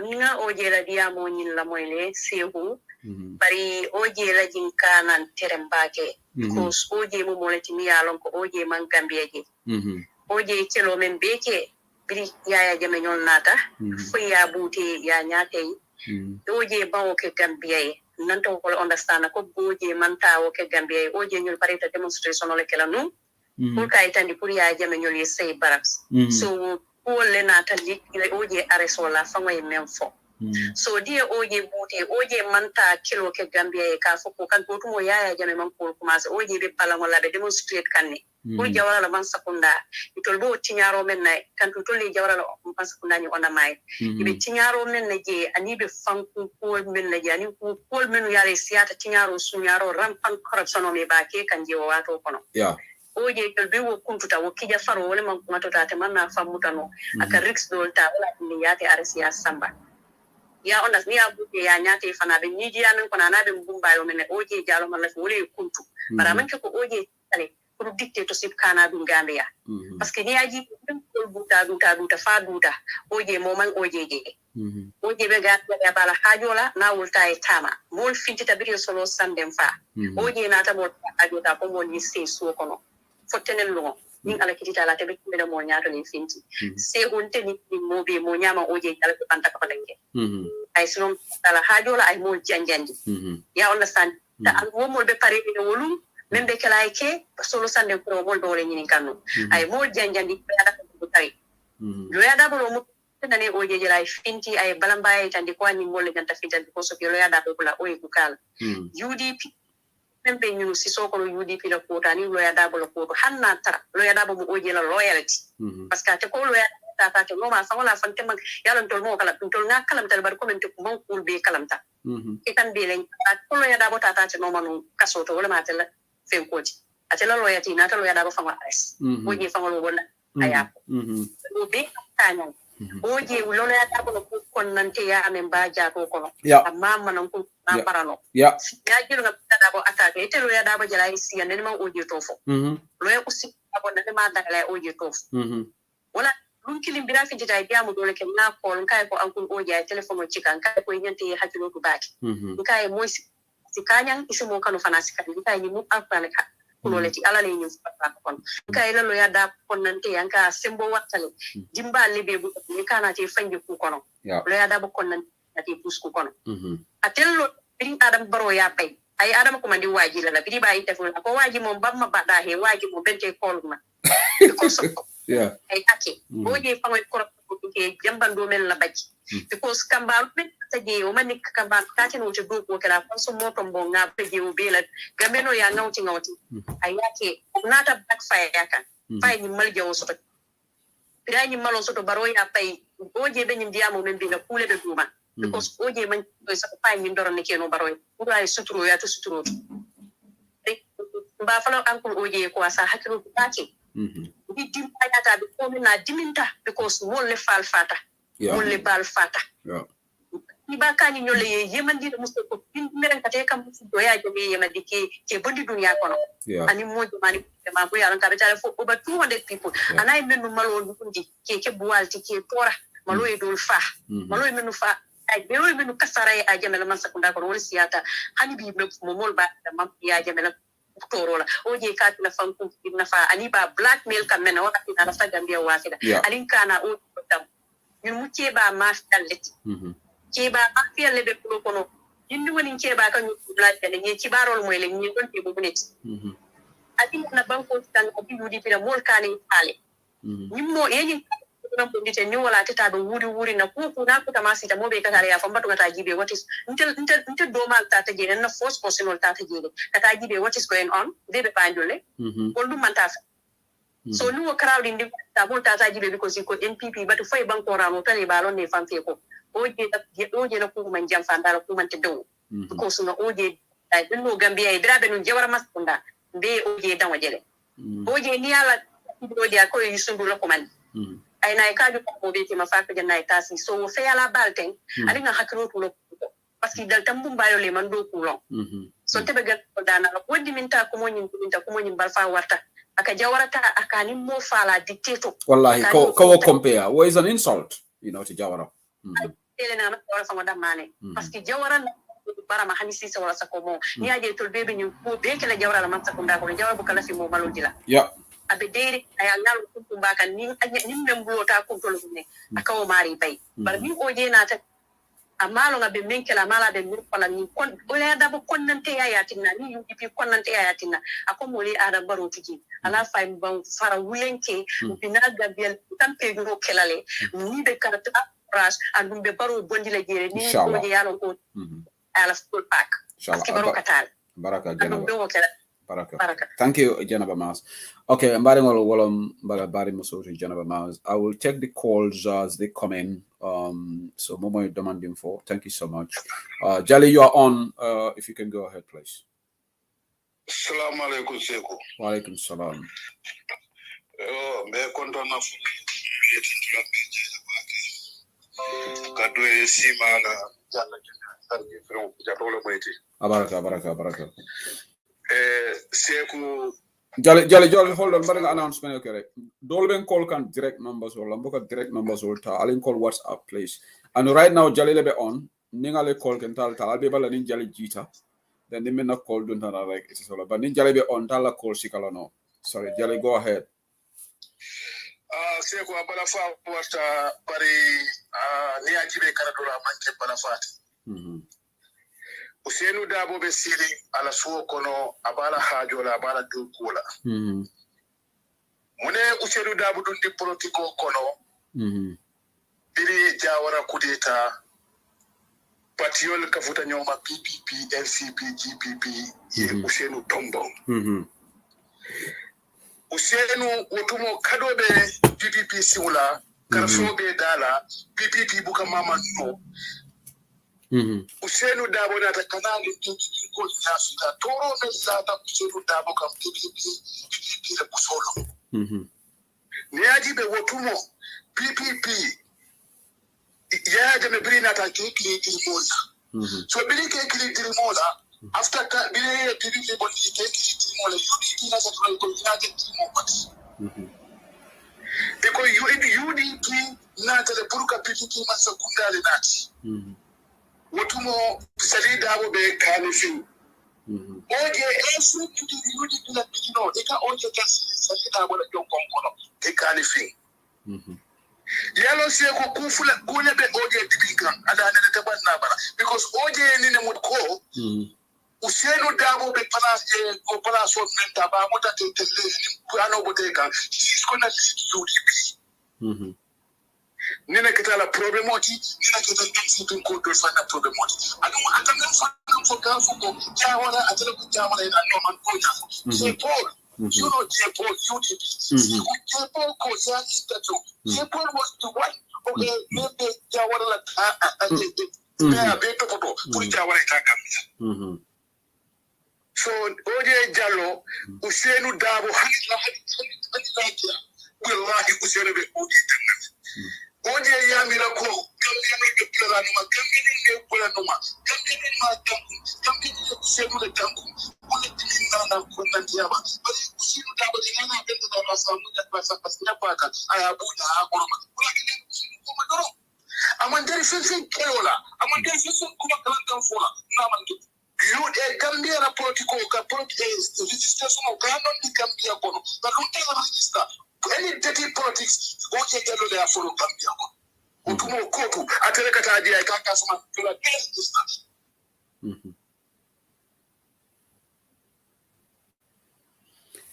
Okay, Baraka Gamara Jalila Lino is playing up. Thank you so much, Jali. Thank you. You've made your point. I will take other callers right now. You monkey full program to me just make that clear. This is just I was just having a quick one on Bantaba Bangladesh. A lot of people are interested. I will take people to take 2-3 minutes calls because Gamara Bamba Mas is also coming to do a program on dialogue with the people. So we have to terminate the program and allow that program to go ahead. Nimaga, you can go ahead. Hello, Sir. Yeah, I'll give you 3 minutes if you don't mind. I have to give people 3 minutes. Yeah, no problem, Sir. Thank you very much. Yeah. Aparka back, Sir. Ibe program that very interesting. Oje mbele nga mwenyola. Oje nyanta milo na wala mnyinti Gambia no tambita wa watu la miyano ko bemol nenela. I ain't disappointed to be honest, but I'm not surprised for now. Ngami jawolo mnyinti oje ba fa wala la crimes ni la abole tutukan. Oje alone ko I mean ke Adam Baro on Adam Barro's government benga jele with this fertilizer issue. So obviously maybe abedaming ya gagle so namang Adam support maybe na kila wala mnyinti ko ba expose lale. So bari anyanta hakilo tula bakele boje dingole babulu mama dingole babulu Gambia akamin kete apitala in history and it's very sad. The sad thing is that not a father afterwards small bari remember nyinela so bari ati Gambia no fala jokan akamin foten ka foko revenge. Nobody is calling for revenge. Exactly. People are calling for justice. Justice, that's what we are calling for. We are not calling for revenge, only justice. Oje not rebel moy kan. All of you to see hakilo to back it. Ide yeta see day. But maga mela kuma kudu. Oje le alonko. Justice and fair they are different. He knows the meaning. So why is he deliberately saying that fair ko mota Sierra Leone he am fa Rwanda kan mo buga fair ko Gambia na Oje Jallow wax ben do be Gambian ko xamne he's called for fair ko man. This is what is disappointing me. Kilifa ngay dem go ci platform di wax lo xamne amut. There is no single Gambian, despite people being very angry against the brutal killings, but I've never heard any Gambian saying we want revenge, we want fair ko lafta julu jola jumala yafo ken waxul ko. Nobody is calling for revenge, and the left for the platform or use for a Gambian or sensitized. I tell like Ojela in Diamond debunk. You understand? I come in for and remember carry is different. Now for Kango Bella too, no be a Kalamuta. Ojela in Diamond, not to Diamond, don't tell a Kamweda. So every forum, mentally, you distribute everywhere. For local people, along. You understand? Because I come in for thing. Is not going to sink it into anybody's ears. Anyway, Namera victim center nyanta or press conference command like Oje Jallow la nyindiamo ya debunk. The victim center kigera na la mulu ale funti ale press conference yalon Gambia chahano bonda jere sai ni sayo lafita kamul filindi ale nga press conference commandi kigera na la mulu press conference ko they are not asking for revenge. Ken ote will yefi fayeko. Man, I'm so disappointed. A man of Oje Jallow's age, munuta difference si digante justice ak fayeko. So we can niko hamne yo dengan musa neka minister. At least your horizon should be bigger. What I understand seeking for justice is not fayeko. Why is he going to be on that platform in Banjul? Because he wants to appeal to Adama Barrow and APRC. I'm so disappointed in Oje Jallow. It's an understatement. My disappointment is an understatement because he's deliberately conflating issues. I'm batting yellow point for them. Mama the sister has also been trying many times, not a financial. So yellow point now. No last point. All of me to Kodal. I think I get a Kodal. OJ has a personal vendetta against Hussein Dabo. Malak Hussein Dabo Jala Mansea Gambia, and Ningalasunda Hussein Dabo will be president from the 5th of December 2020. 2021 inshallah rabbi Abaraka Jallow Malak Minjala Abola Jala inshallah rabbi prepare kan inshallah. Thank you. Well, let me take Mamadi. Mamadi, she's you want to contribute on Bantama, right? Yes. Assalamu alaikum, Chef Seri. Wa alaikum salam, Mamadi. Yeah, no marabak Seri Kundanko. Abaraka. Seku Seri Mbekeri Gambia. Ngamra Gambian Kolu, Pangol Yalo, and the Victory time. Adama Baro, Oje New Yalo, Momo be Adama Baro la Cup, Idealo, Adama Baro, Gambian Kolu Fagala.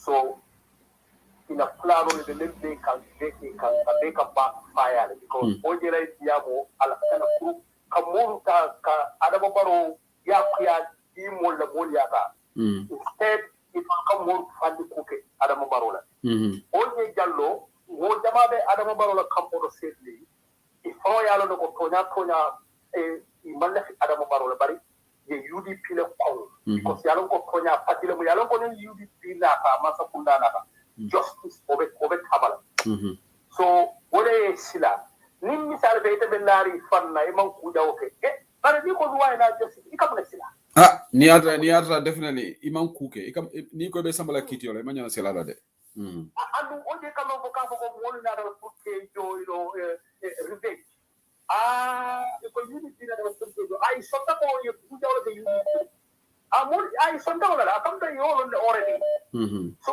membe jang oje ndama sopra oje seru da bo konde bring day one na remember bring solo fan dem fata usel da bo fita bring usel da bo arrest first day fala kido nyadi mo gambia no le yo mobilize I don't get I don't the ajo.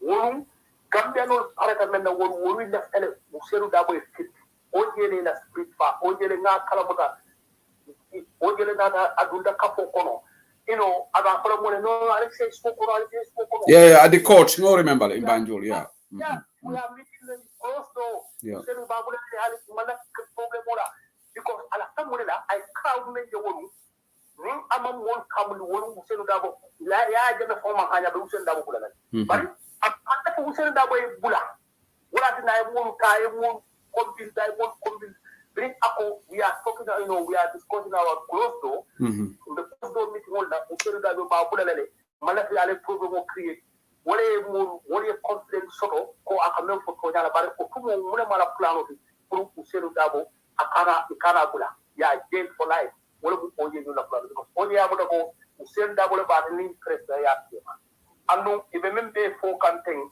Useru Dabo kolem UDP kolem bari wallahi ni mo komfanan inyanta ay kajang because yesendo kom wo umula kairo yesendo kanu o mutera masi bot so leta wala do mo oje la ko Abaraka na bulo nyama abaraka thank you there's somebody calling me from the UK. I will call that person, and that will be the last caller on this topic. Then we move to topic B, because this is not going to be a long program on Bantabel. Thank you for the people that are calling. There's somebody calling from the UK with a 55 at the end. Caller from the UK. Yeah, Mang Ladega. Mang Fanjai. Yeah. Wow. Yeah, okay. I'm going to contribute to the program. Wow, acha, yang sibir. Gambia symbol da li fa xew fu nekk ni dafa doy waar. Gambia dafa jaxaso completely fa man foog naa ne su ko yàlla dogalee foog naa ne Ousseynou dina win. Inshallah. Si yàlla ande inshallah. Isa oje li moo wax nii. Moom xanaa xamul ne yàlla tereti ko. Su Adama Barrow winee. Till a Gambia they have problem. Like Maluta. Time we know Balati Aral CD. Then Dandega here say like I'm not the Amut. You understand? Yeah. I'm not the Amut. Like Danwa. Why need that? Need talk can me tele. Monela Mare do. Yeah. Mare do. Te do no. Doma mi Gambia. Yeah. Diu bobu tonu mboka mi nyugi Gambia so yala teretiko so Adama Barrow toge hanga dara du xew TRC report dinañ ko sari ci mbalit bi fofu la fay ko very good point fofu la fay ko be wala comment because people cannot take it anymore yeah bala TRC bi dañ dan degal ne da nga dega ne o ñu ne diw li lañ ko def li lañ ko def why bi dañ to Jakaarlo television say who imagine example domi babaju suta say oya fay ko dina am de su Adama Barrow wine yalla ka infa duñ fa aga inta du win so domi babaju ta say oya lolu lu fa xew good point kena nono so Gambia anyan yala Adama Barrow danu wallahi because danu Adama Barrow moy jami Gambia ku UDP wo ku APRC wo ku benen parti be pare Adama Barrow si bopam danu moy jama because Adama Barrow yala tere tiko suwine Gambia nyano mako yala no Gambia is not unstable. I said this to because man mi jigen sax la wax de man ma tassé oya sini mo wax ne da fer ray so ba ci su boké man mi jigen sax suma tassé oya dina ko jengu duma harlu wadu no Fanja point being out of me it makes a lot of sense. The Oje Jallow needs to get this Oje li munako honest because fu nek ni ñep ñu ngi tok the hard TRC report that justice am when if this report is thrown in invalid legi the victims munang am right kenn nit muna dem di fayeku yeah so lolu li ñoo ñaan yalla yeah Adama Barrow daanu inshallah dina daanu lolu moy Gambia loolu mooy jaami APRC Yeah. mooy jaami UDP mooy jaami Adama Barrow si boppam añ leen ñaan loolu arama bàyyi la ba yeneen kola yeah jërëjëf thank you so much for that point bum nef ni it makes a lot of sense there is somebody who sent me a text message that I should take your call. You have to call me through WhatsApp, please. Call me through WhatsApp. If you call me through direct numbers, I will not take it. Call me through WhatsApp. If the person who sent me that text message, call me through WhatsApp.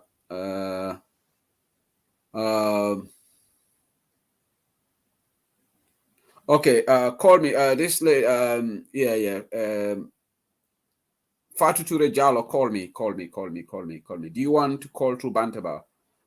If you want to call through Bantaba, you can call. Please try and call through WhatsApp. If you can call me through WhatsApp, the person that sent me that text message, call me on WhatsApp. Then I can take your call. Okay, if you call me, I will take few callers. Then after, while you wait until this person, if I call this person, then I'll call you back. And that will be the last caller for today. Then we will move to the next topic and wrap up this program. I want to wrap up this program by 10 p.m. UK, if that's possible. So the person that wants to call me right now, you said you have something important to share. Can you call right now on WhatsApp, please? So issue the fanja ni memfoteng. Oje Jallo ning baro winter alaman tankala. Otumole feye ko bekala, because the report will be thrown out. Then the victims will, you think the victims will just sit down and just say, yes, oh, Adam Barrow did not implement the report. That is the recipe for trouble. Report we then go to implement. Let prosecutions happen. So court be free. If the courts free anybody, you have the Gambians, the court, them na courts nyoko free. Si boba, kubuga dal si kaunit, nyun Gambians in anyone yange opal. Because even Islam, things have to be taken to court. Where there is Wali is calling. Wali, I want you to be the last caller. I wanted to take, but this person is also very slow in calling. Wali, I'll give you 2 minutes if you want to, if you can use it, because nyanta ni muso caller back. Then because after about 10 o'clock. Thank you. Okay. Se umbe kontonani la moirlalbe. Abaraka. Se wa alamu alay fanangere ko kendo. Abaraka. So I was saying this for almost 2 weeks ago or 1 month ago. Only until our honorable Mora Father Ninjara Sane. So only on Thursday 3 p.m. So left all of the planning maybe in Barcelona, Yasia Promoleta, Mensidanoji, because common meta for the drone, Nalia Testambarola, Akani, I combine the so Ning chance not a multi and I can't throw it away, so Ponga Talenga, Pumoduniki, so all of it, so when is it? Thursday? You Thursday, a bit of party leader. Yeah, going planless, so party leader and the Tarapansana, so they new get to step on Thursday, okay, 3 p.m. Party leader residence pipeline. Okay, good luck. Pipeline from you are welcome. Yeah, so left all of the okay, thank you. Good luck. Is it that the team from Abuko, right? Yeah. Kafola Abuko. Okay, good luck. Inshallah, we'll keep eye on that, Wali. Thank you for letting us know. Thank you. Okay, Wali announcement next to Janko. Kafol me yemuta ateni jara isane ibitala party leader ya kafuta jeka control Thursday 3 p.m. So I'll have to announcement local jam. So it's all good. Any kafol me alongo. So okay, look, let me call this person on the direct number, because you want to call in. I said via WhatsApp. So sister, I wanted you to call via WhatsApp. Hello. Ebe live lady. More be more can nede. Lots of information on the But ima lafika di am santo. Oh, okay. So you my platform on what afterwards mediamla, because or maybe it's a message of like it's going to be very difficult Yeah, information on dinner right now. You can text it if you can, but I'm alafika diam santo all of the information on dinner right now. I'm live on air, so it's difficult for me to take. So after I will take that message, all of the Mendila, and we can discuss that tomorrow. Nyatra Mari, let me take this. Okay. So yeah, so. Nime malafika diam santo fanang. Maybe let me know in advance. Thank you so much.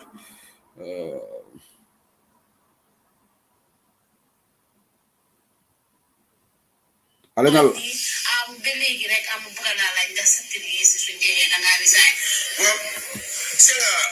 This is another OJ Jallo in 2019.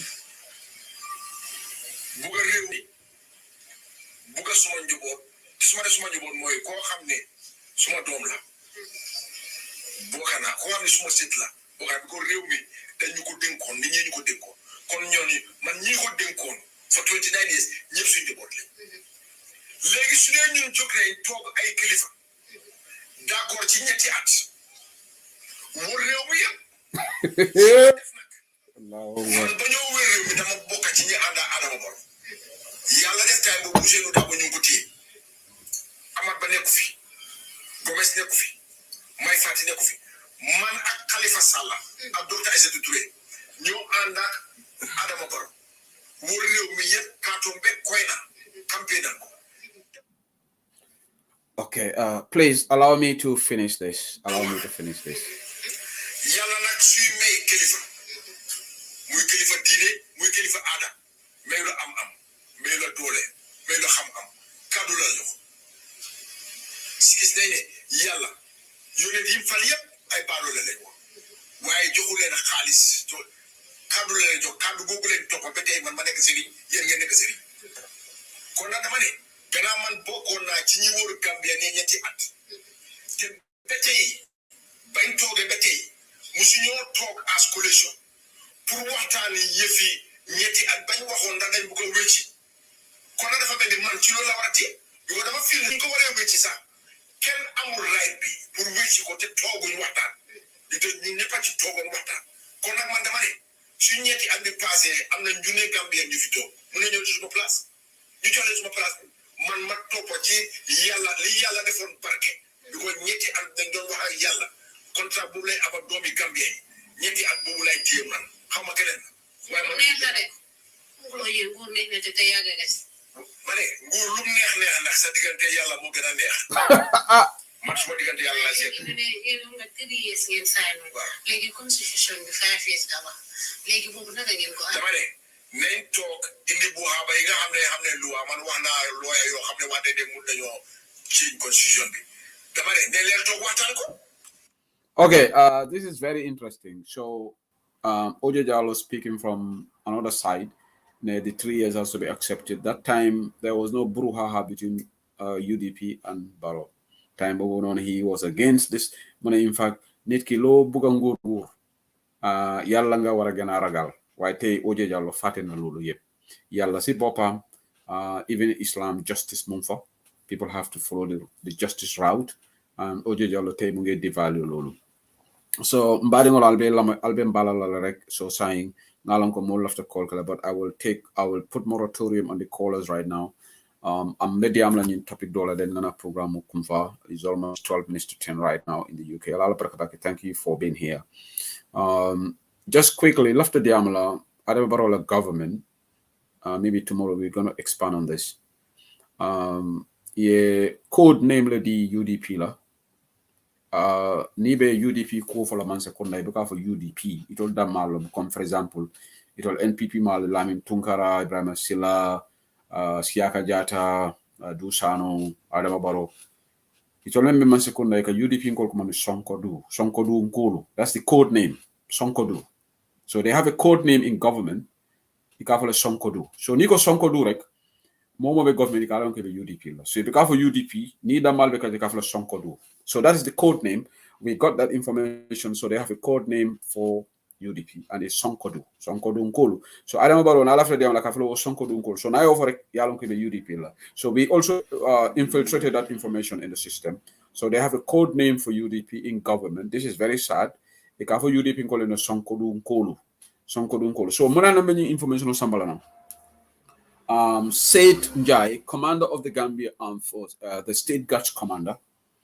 Ñu lokun tambila ay Captain Sedi Khan and Captain Damfa ayo le commandi ako ay redeploy le kata yom barracks. Biri ye commandi ye dalilo men fo wala ñinti ko ye kibaro soto ko itol ko mu UDP leti ika UDP la support iko ka UDP la support wal mo sojaro leti anon ninga falie Gambien ol be jahal le tonya Adama Barrow mu jam fa laleti to mando mo jama ma nyin kalamata ando Adama Barrow be jahal la sew le information soto nyami iko bring pass be caring nyin kefulul nyin captain Danfa ni sedi kani bo it yaya Danfa itatra molu konole mele yalanko because yaya jame wotumo iko lungo menna maybe nyime mo jama le surprise la Adama Barrow bitaka Mali wotumo akata president elect yaya jame ba balandi for ECOWAS leaders all not Gambia William Johnson Salif ning Buhari or President Buhari inatanu Gambia so iko because soldier all found Damalu it told Damal fanaka nyo trustly so Adama Barrow la ya jamela soldier all yara fa ye ambush le plan no Adama Barrow ye ambush on you kadaming maybe I'll get the exact location in the next program the information or sort of but ambush will have to like Adama Barrow no pruka eliminate ya jame yin plan o lale no so iko bring yin plan o la maybe Captain Sedikan and in Damfa from the surprise how I got this information because then it told man catch up. So my information is sort of very credible. Wala na alama ala in tankan di jamfantung yala. Jamfantung manke misil me daji kati. Jamfantung manke mo kende daji kati. Because jamfa yaje momo la man daji ka kendo soto. And jama they are very deceitful. Mol menke jamfa ki. So iko lungo mena Adama Barrow iba bondi kan kata jana so ñuniyo moneke iko these two army officers ye accident no ñing ye wala stage comme itol fon damal la moto yi taki because ambuso be laren ni jele so bring yalon Gambia ni accident no keta mol ka fundina silo kan and they so what happened they did purposely it damale ñola moto taki ye accident no stage purposely false accident ye wala stage so wala atinna wo ambuso manta true Adama Barrow la moto na rek atambita so nga credible information on mention ko ya jamela mu kurungolu ya ambusole leno Adama Barrow la pruning Adama Barrow ka eliminate bari yalla mo jama ma nyin kalamata so ikoni soldier fulolu mol meme Gambia army they can confirm this information you soldier fulolu Captain Danfa and then say they can be a melialon ko ye redeploy yundum barracks because ikomo UDP in quality Said Njai commander ni wole commande ka fo ko iko nyunumu UDP in quality fo nyi nyande kala army lati but army commander Yankuba Menkata, the commander of the National Army, ala tofonye because abarola nyi molon kanyine tolal the present army commander the CDS ala tofonye nyina talal ate fona na diam to jako army man nyene double political kono so this masan kinte replace I for them but that now the army is involved in politics States Guards commander ni se soldier role command ka fo ko so iko brio wolio accident of stage manage Dramelom Yankuba Drame, thank you. Iko brio woli okay, Yankuba Drame, thank you guys. Inata Adama Barrow la convoy nata Tambita. So there was an accident, people came out, and the area was actually there was confusion. So Yala Mokurumolo they could not take it. So Adama Barrow la convoy nata Dunta Airport or Mali. So this is credible information we have from the army sources. So Katandiko, just like Lawyer Dabo Barindingo, is it what is his name? Kinte, is that Kinte? Nealongo ya Bondi Army. Ofane Tonya I Adam Baroma. More lota Adama Boro kunung be wala jawoti. So ni army officers all today ye mel victimized. It could be nyulule lota according to the information I have. Kante fanan lota aketano army. So army fon political lebeje andong masane kinte fon menyum vole ma trust. Sorry, not masane ki Yankuba Drame. The current CDS e ma trust. Andong alamantankala ni Adama Manji ala atetola ala palasoto. I put this on record. Ima trust in abe dokuwala. Just like ye menke IGP la kafoko fobe UDP le. So all these people nibe man sekunda imu manding koti ike muta ko be sonko dule iko wole fo nimu manding koti rek ko musondo andung Lamin Tunkara abe diam kan dula jamalatu. He's talking all over the place. Lamin Tunkara ba fo kan ko nitol yela mate be UDP mol be bonde la man sekundale. Subhanallah.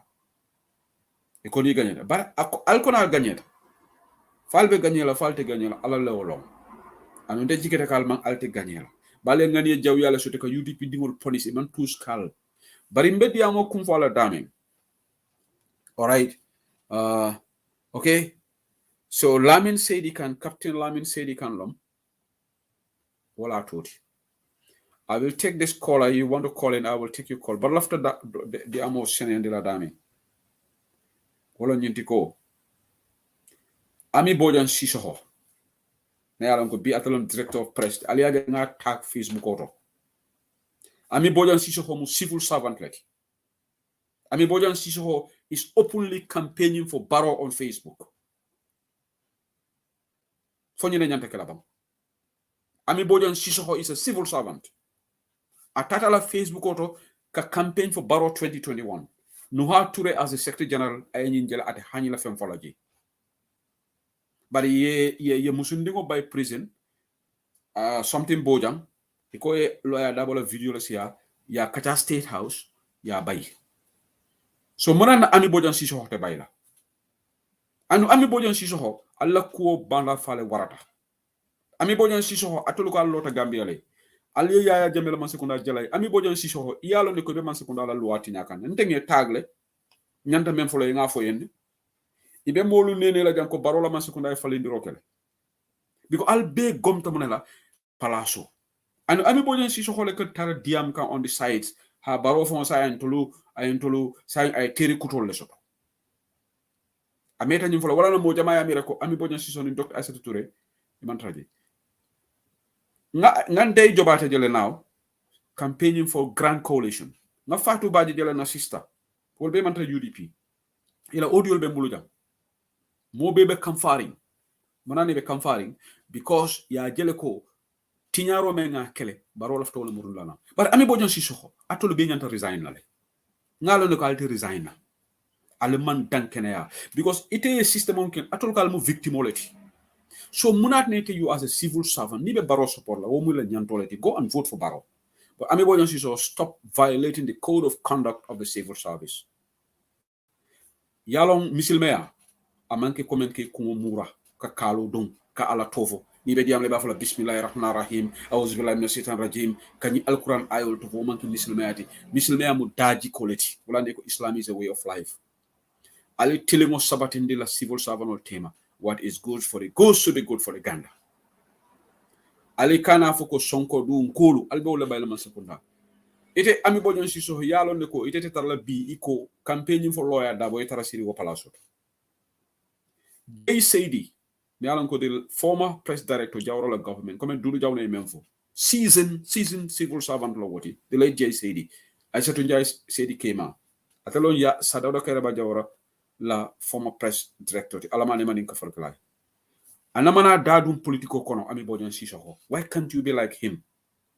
Ami Bojan Sissoho al dankene ya Prince Babokar Sankano abe Ministry of Information and Communication Mando. He's a civil servant. He's openly campaigning for Barrow on Facebook.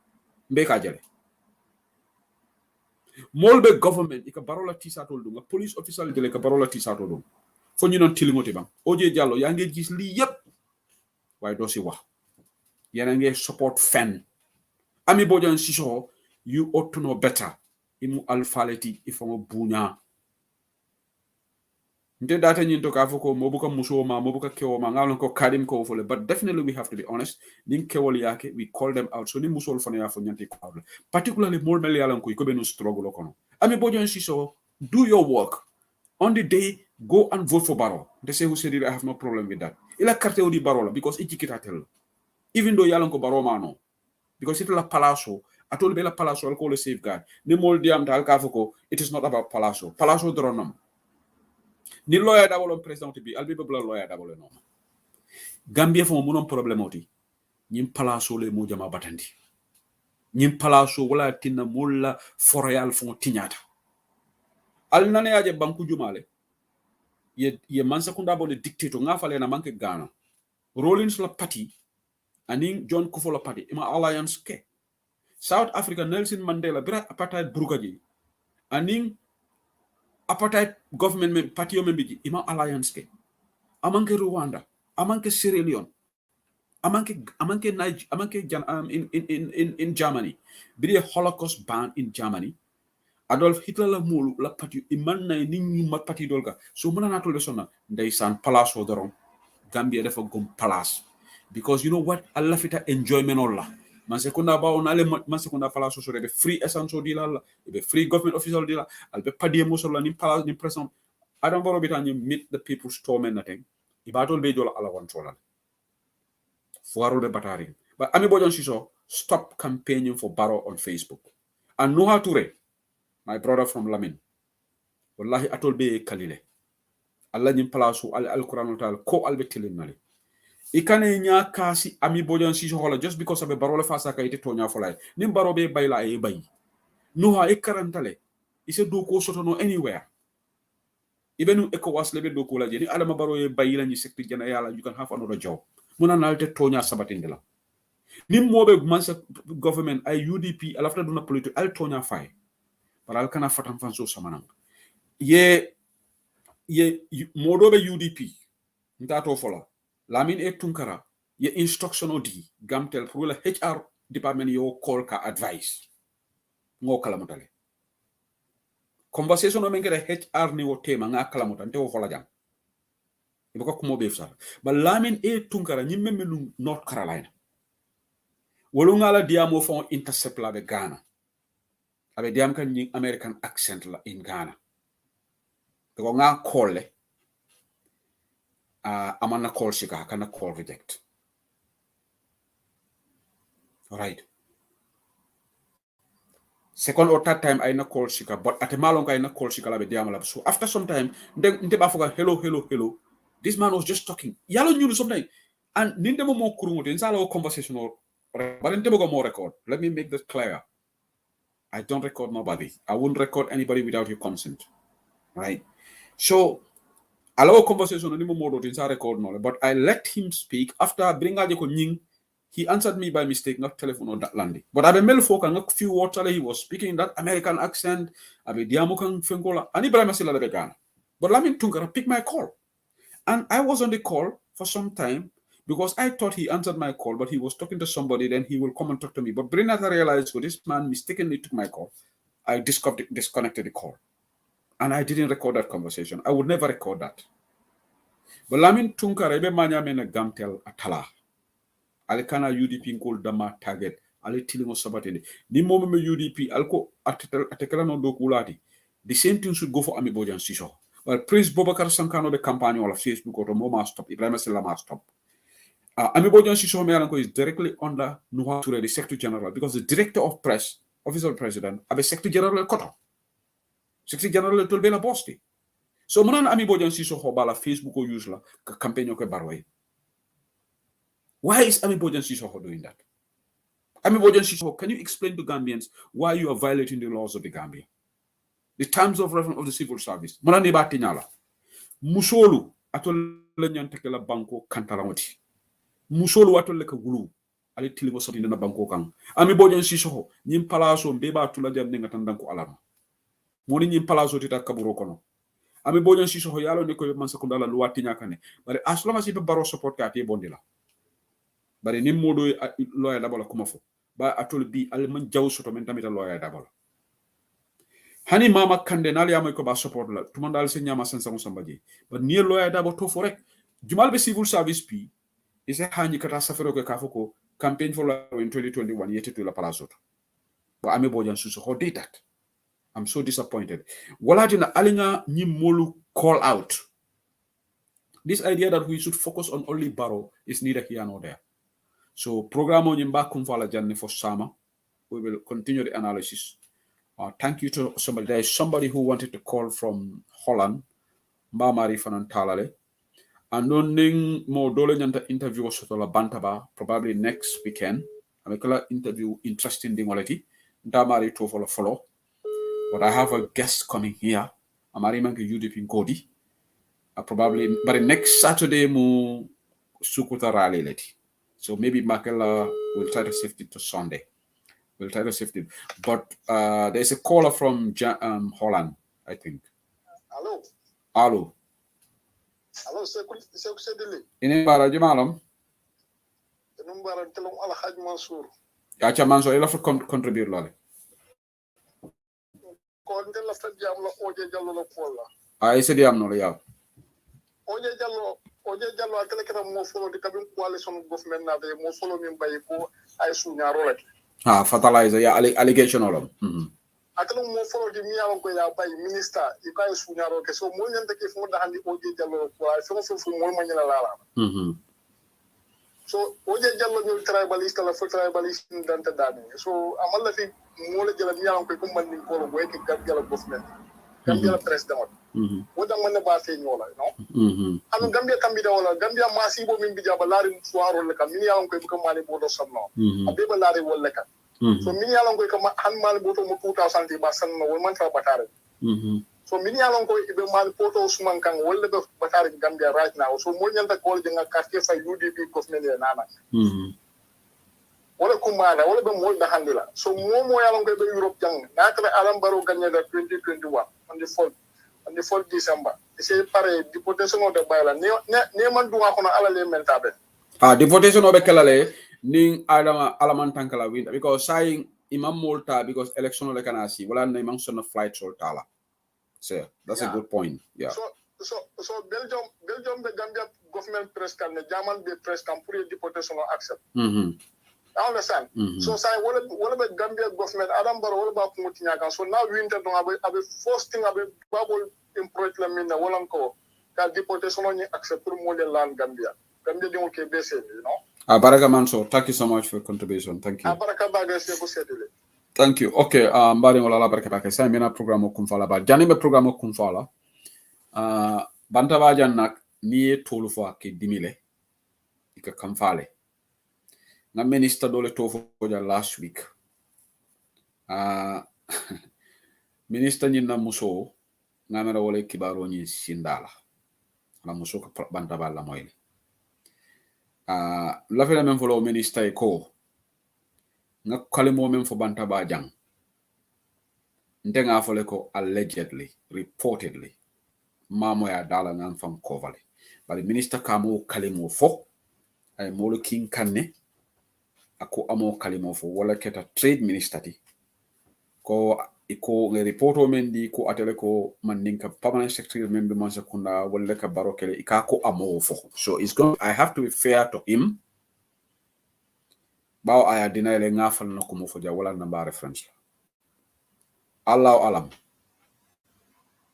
ateni alani kila le along so na source ni data le back to the person nga go ikibaro men di minister kama fo de ako lopitano to mem fota je ateo fole ko ate e borodi gala sonta wala le akayo fole andun tonyalom ala ta lopitano to nga understand bawo watele be minister responsible for integration minister of trade will be maral ECOWAS la or always ministry of trade will be maral ECOWAS la so ala ta lopitano to dalilo katra delegation okono nga understand it from that angle then kata CD keta la participation to lado ako to nyalom ka tele wofo ka fo ko e boro lo di bari nyin kalima do ko CD keta ko ye kamale lala akate ma fuko Adama Barrow la mandinka permanent secretary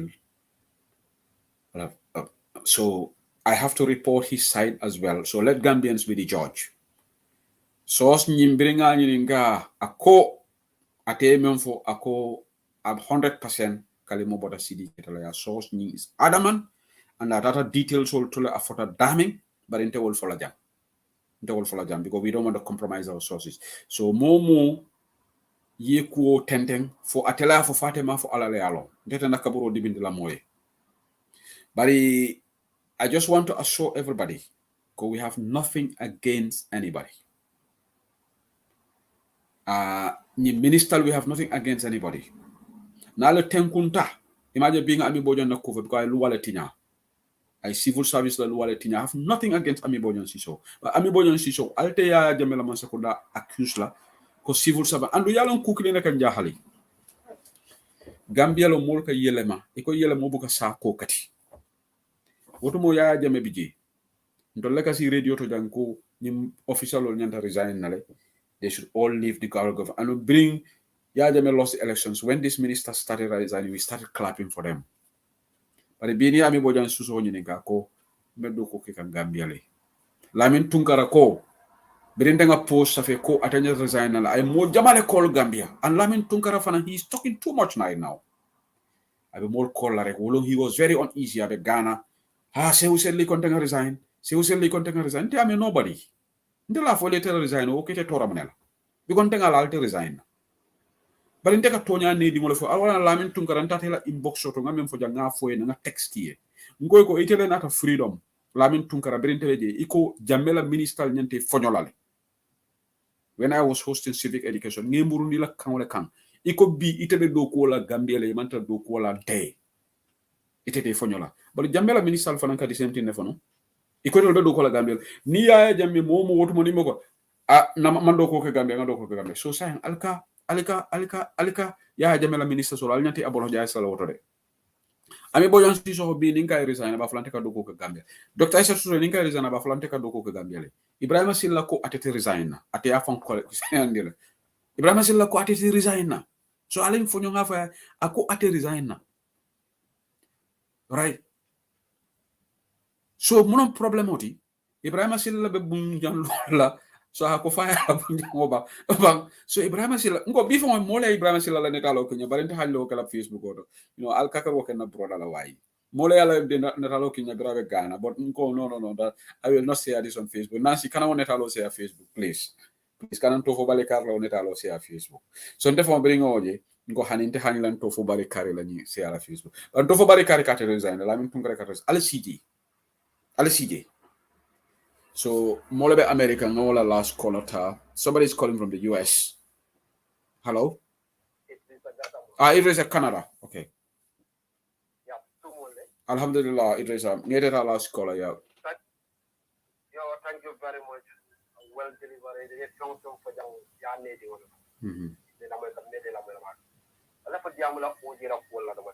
Okay. Ambarago. Ika oje jalaje 2014, 2015, 2013, 2014, 2015. Every wularo or every 2 weeks mbala buwa. Yeah.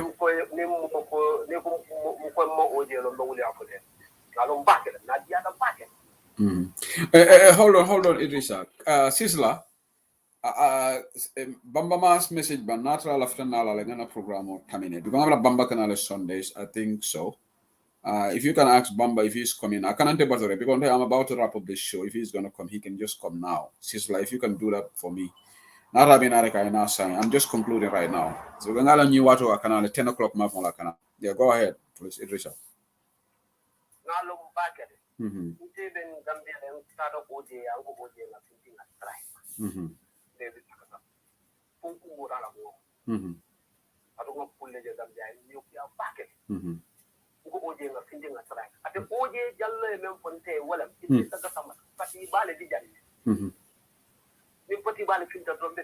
I offer no. But I have a radio phone tele. I have a radio tele. I follow publicly. Fine.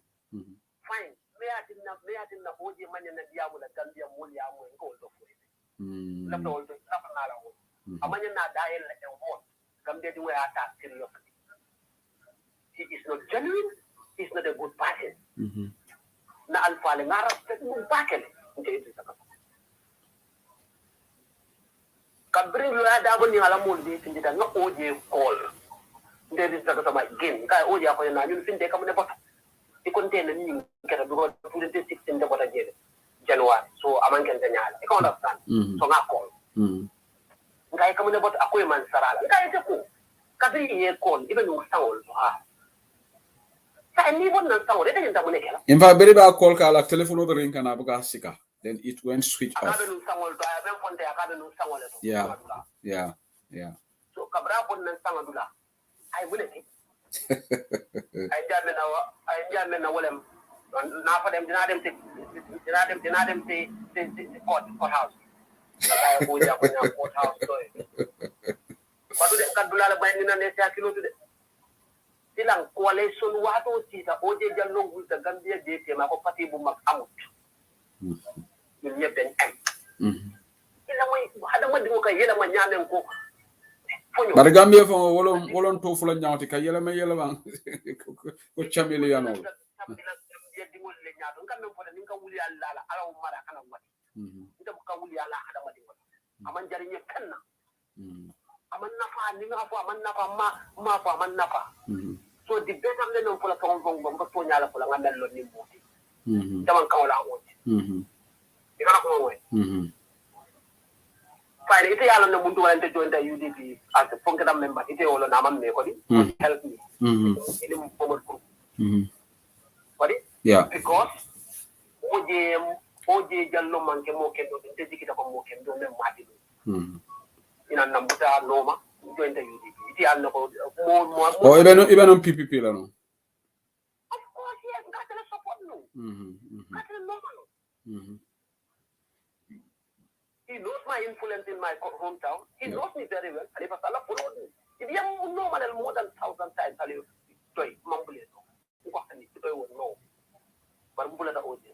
But unfortunately, I tell them the force. I am forced. I don't take a bullet mono, come and get it up on more, can do a level of not a command can there for them.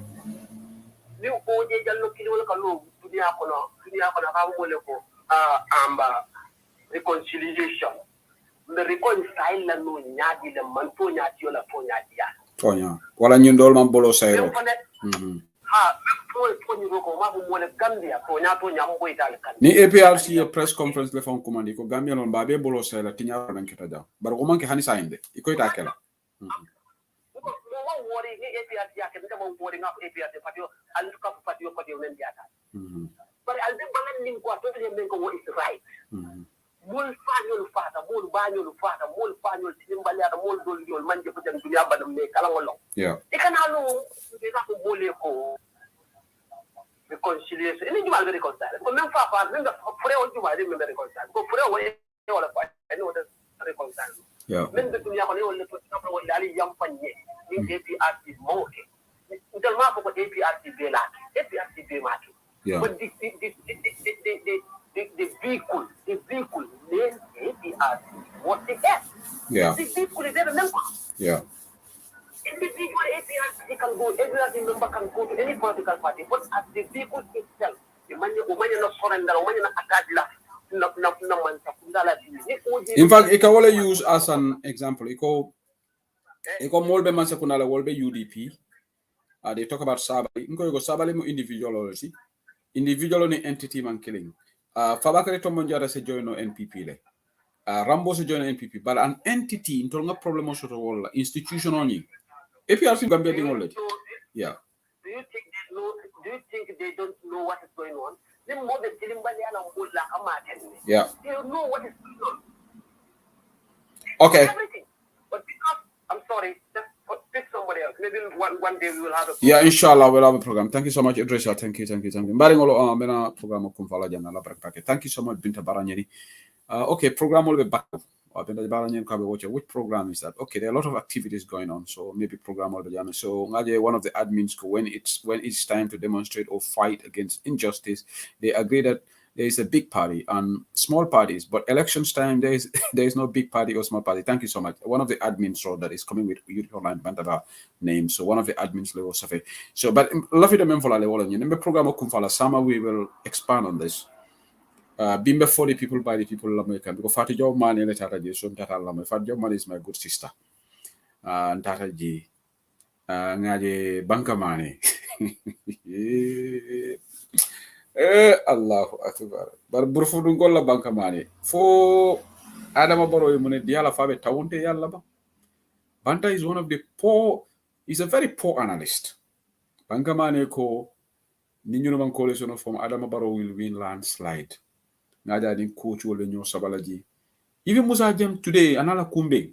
Tonya Mala Menakala Samade because he's very unpredictable. But the Musa Jem was on point. Musa Jem Kai go Hani Banka Wote Kalano. Landslide, I couldn't election of landslide. I couldn't election of 900,000 votes. A lot of new voters, anything can happen. Banka ko Fululu. Jamababa Ape File Adam Baroli, Mama Kanebe Doltala, Fana, he started going to this tribal analysis. But anyway, that's neither here nor there. So, Lafita Mem for Lawolo Nyintiko. I am going to drop this program here. Ila a propositional menkeje. Dukaral ngata wala. NPP yellow and APRC, UDP yellow I faye. Nindoli a coalition of form. And let's strategize. That is a very good thing. Hanim Beman na together in a grand coalition. GDC, CA, PDIS, GMC, and in BB Dabo, and in particular, ibesina a coalition of form. UDP a low jana, ni NPP nyatumbe busandila. This is going to be very strategic. But the tenant prumbe together, time OTG is going to be complex because UDP in Toloman time short of wala purkata through this primaries tekela jam kotenke. Dunia dawda pati dingol leka bump pati ba koma. But I'll call primaries. Is it fair UDP a 60 delegate star? CA 60 delegate star? NRP don't need kafuta nyokan. UDP la 16 delegates da mafal. Then coalition or leader ebo CA, for example. Wala ebo SFL. Wala ebo doi. How does that make sense in a democracy? So bawon alman sonto la pati bayala. Alimbulanga low fon APRC so-called and wole coalition of form. Then atolo patiol dol ale kamben ale halifa ta falbe halifa le tala because they are say halifa le nyanto coalition lead la for esa falbe sonna wala lebang but wo muy dambalen te hundul handal but ngamere this strategy is going to work against this government nata Gambian we are determined to see Gambia atolo mo be mantra UDP al kafu nyim patindi wol koma ali la candidate support UDP ngule ale kato fa lawyer daboy. So let's have this strategy. We are going to advocate for this. UDP law faye, we have our candidate. Then the coalition of the willing, the candidate of Tombong. Then we have three candidates. Adama Borombabo indira. Because si bajelako, nimbe mapara file UDP a finding coalition. All right. This is mathematically, this is what is going to happen. But this coalition business jang at a walkla. No fatu jaw manager la ko tonya we should be fair to UDP. I offer la ko UDP long party bati. So nin coalition of bekela this is what Fatu Jaw Mane was on point today. Same Fatu Jaw Mane anatale to the original Fatu Jaw Mane before. Ngajala MPP ngolo bulala kanoma ibala audio siala bari me modol fana jahal MPP ngolo be Fatu Jaw la audio le play ka foko fo ECOWAS ko le di wala they are attacking Fatu Jaw now. But Baroman Kododiala. And secondly, no more don't let it confused. So Fatu Jaw Manila old audio. Ibole Bondeka more the Fatu Jaw attack. No more Fatu Jaw couldn't go audio. Nale audio mo Alcana analyze. So let's have this strategic tactical alliance. UDP in Dolnga Lon Faye, Bao, I control Malafi Kafula Mola, Mofana Malafi Kafulan. Fair enough. Alimbula Dolnga Lon Faye, Barona la Kafu Lojana. Then this tactical alliance, alta primaries la alemolu tombong. Everybody's happy. Niwokera, this is simple majority. This is not like 51%. First past the post system no. Wallahi insa baro bute. nsa baro bude because banga la ni we word analysis baro banka fo ngam ko ha kiang ate malon baro la support be auto nyame baro la support be badi bu nyame baro la support be jara nyame. So banka is analyzing this banka. I don't know what has become of banka malon fa be badi ya fa sa labam. I don't know because people are bringing a lot of probabilities all of a sudden banka ta because mama la ni gambia do ko wala tina be baro support la. Baro is these guys, even coach Pasamba Jaw ni Musa Je wala ka fa no wote kela. Banka was insisting ka foko ni coalition no mansoto Adama Baro is going to win landslide. Ako manding kolu wala ba file UDP bare Adama Baro be dolu tala jele. So you will not telling me that Adama Baro te follow UDP te follow dolu tala. Be para ma foko sur wala vote ako Banjul sur wala vote wol bita Barole. Amalongo Esa Fal is in the game right now. So this guy you are talking about tribal voting. Today. No information also that Modolbe Esafal, Modolbe Baro, well, now they have joined Esafal's camp. Because I bought a barole. So the dynamics is going to be very interesting in this election. This election is very unpredictable in terms of that. But UDP, inshallah, may win nale.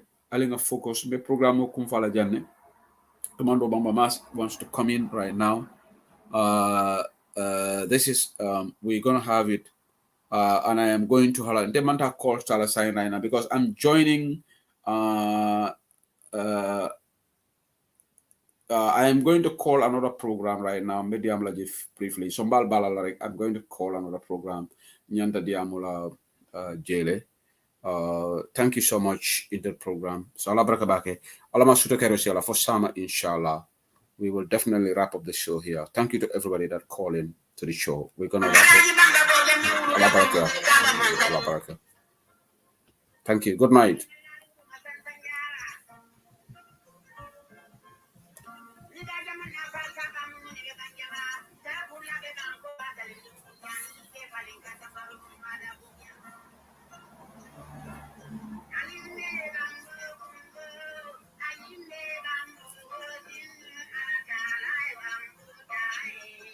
Okay, since like a Bamba Mas is not coming on. Okay, that's fine.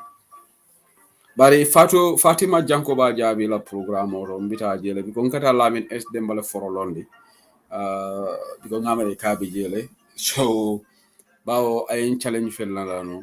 So, thank you.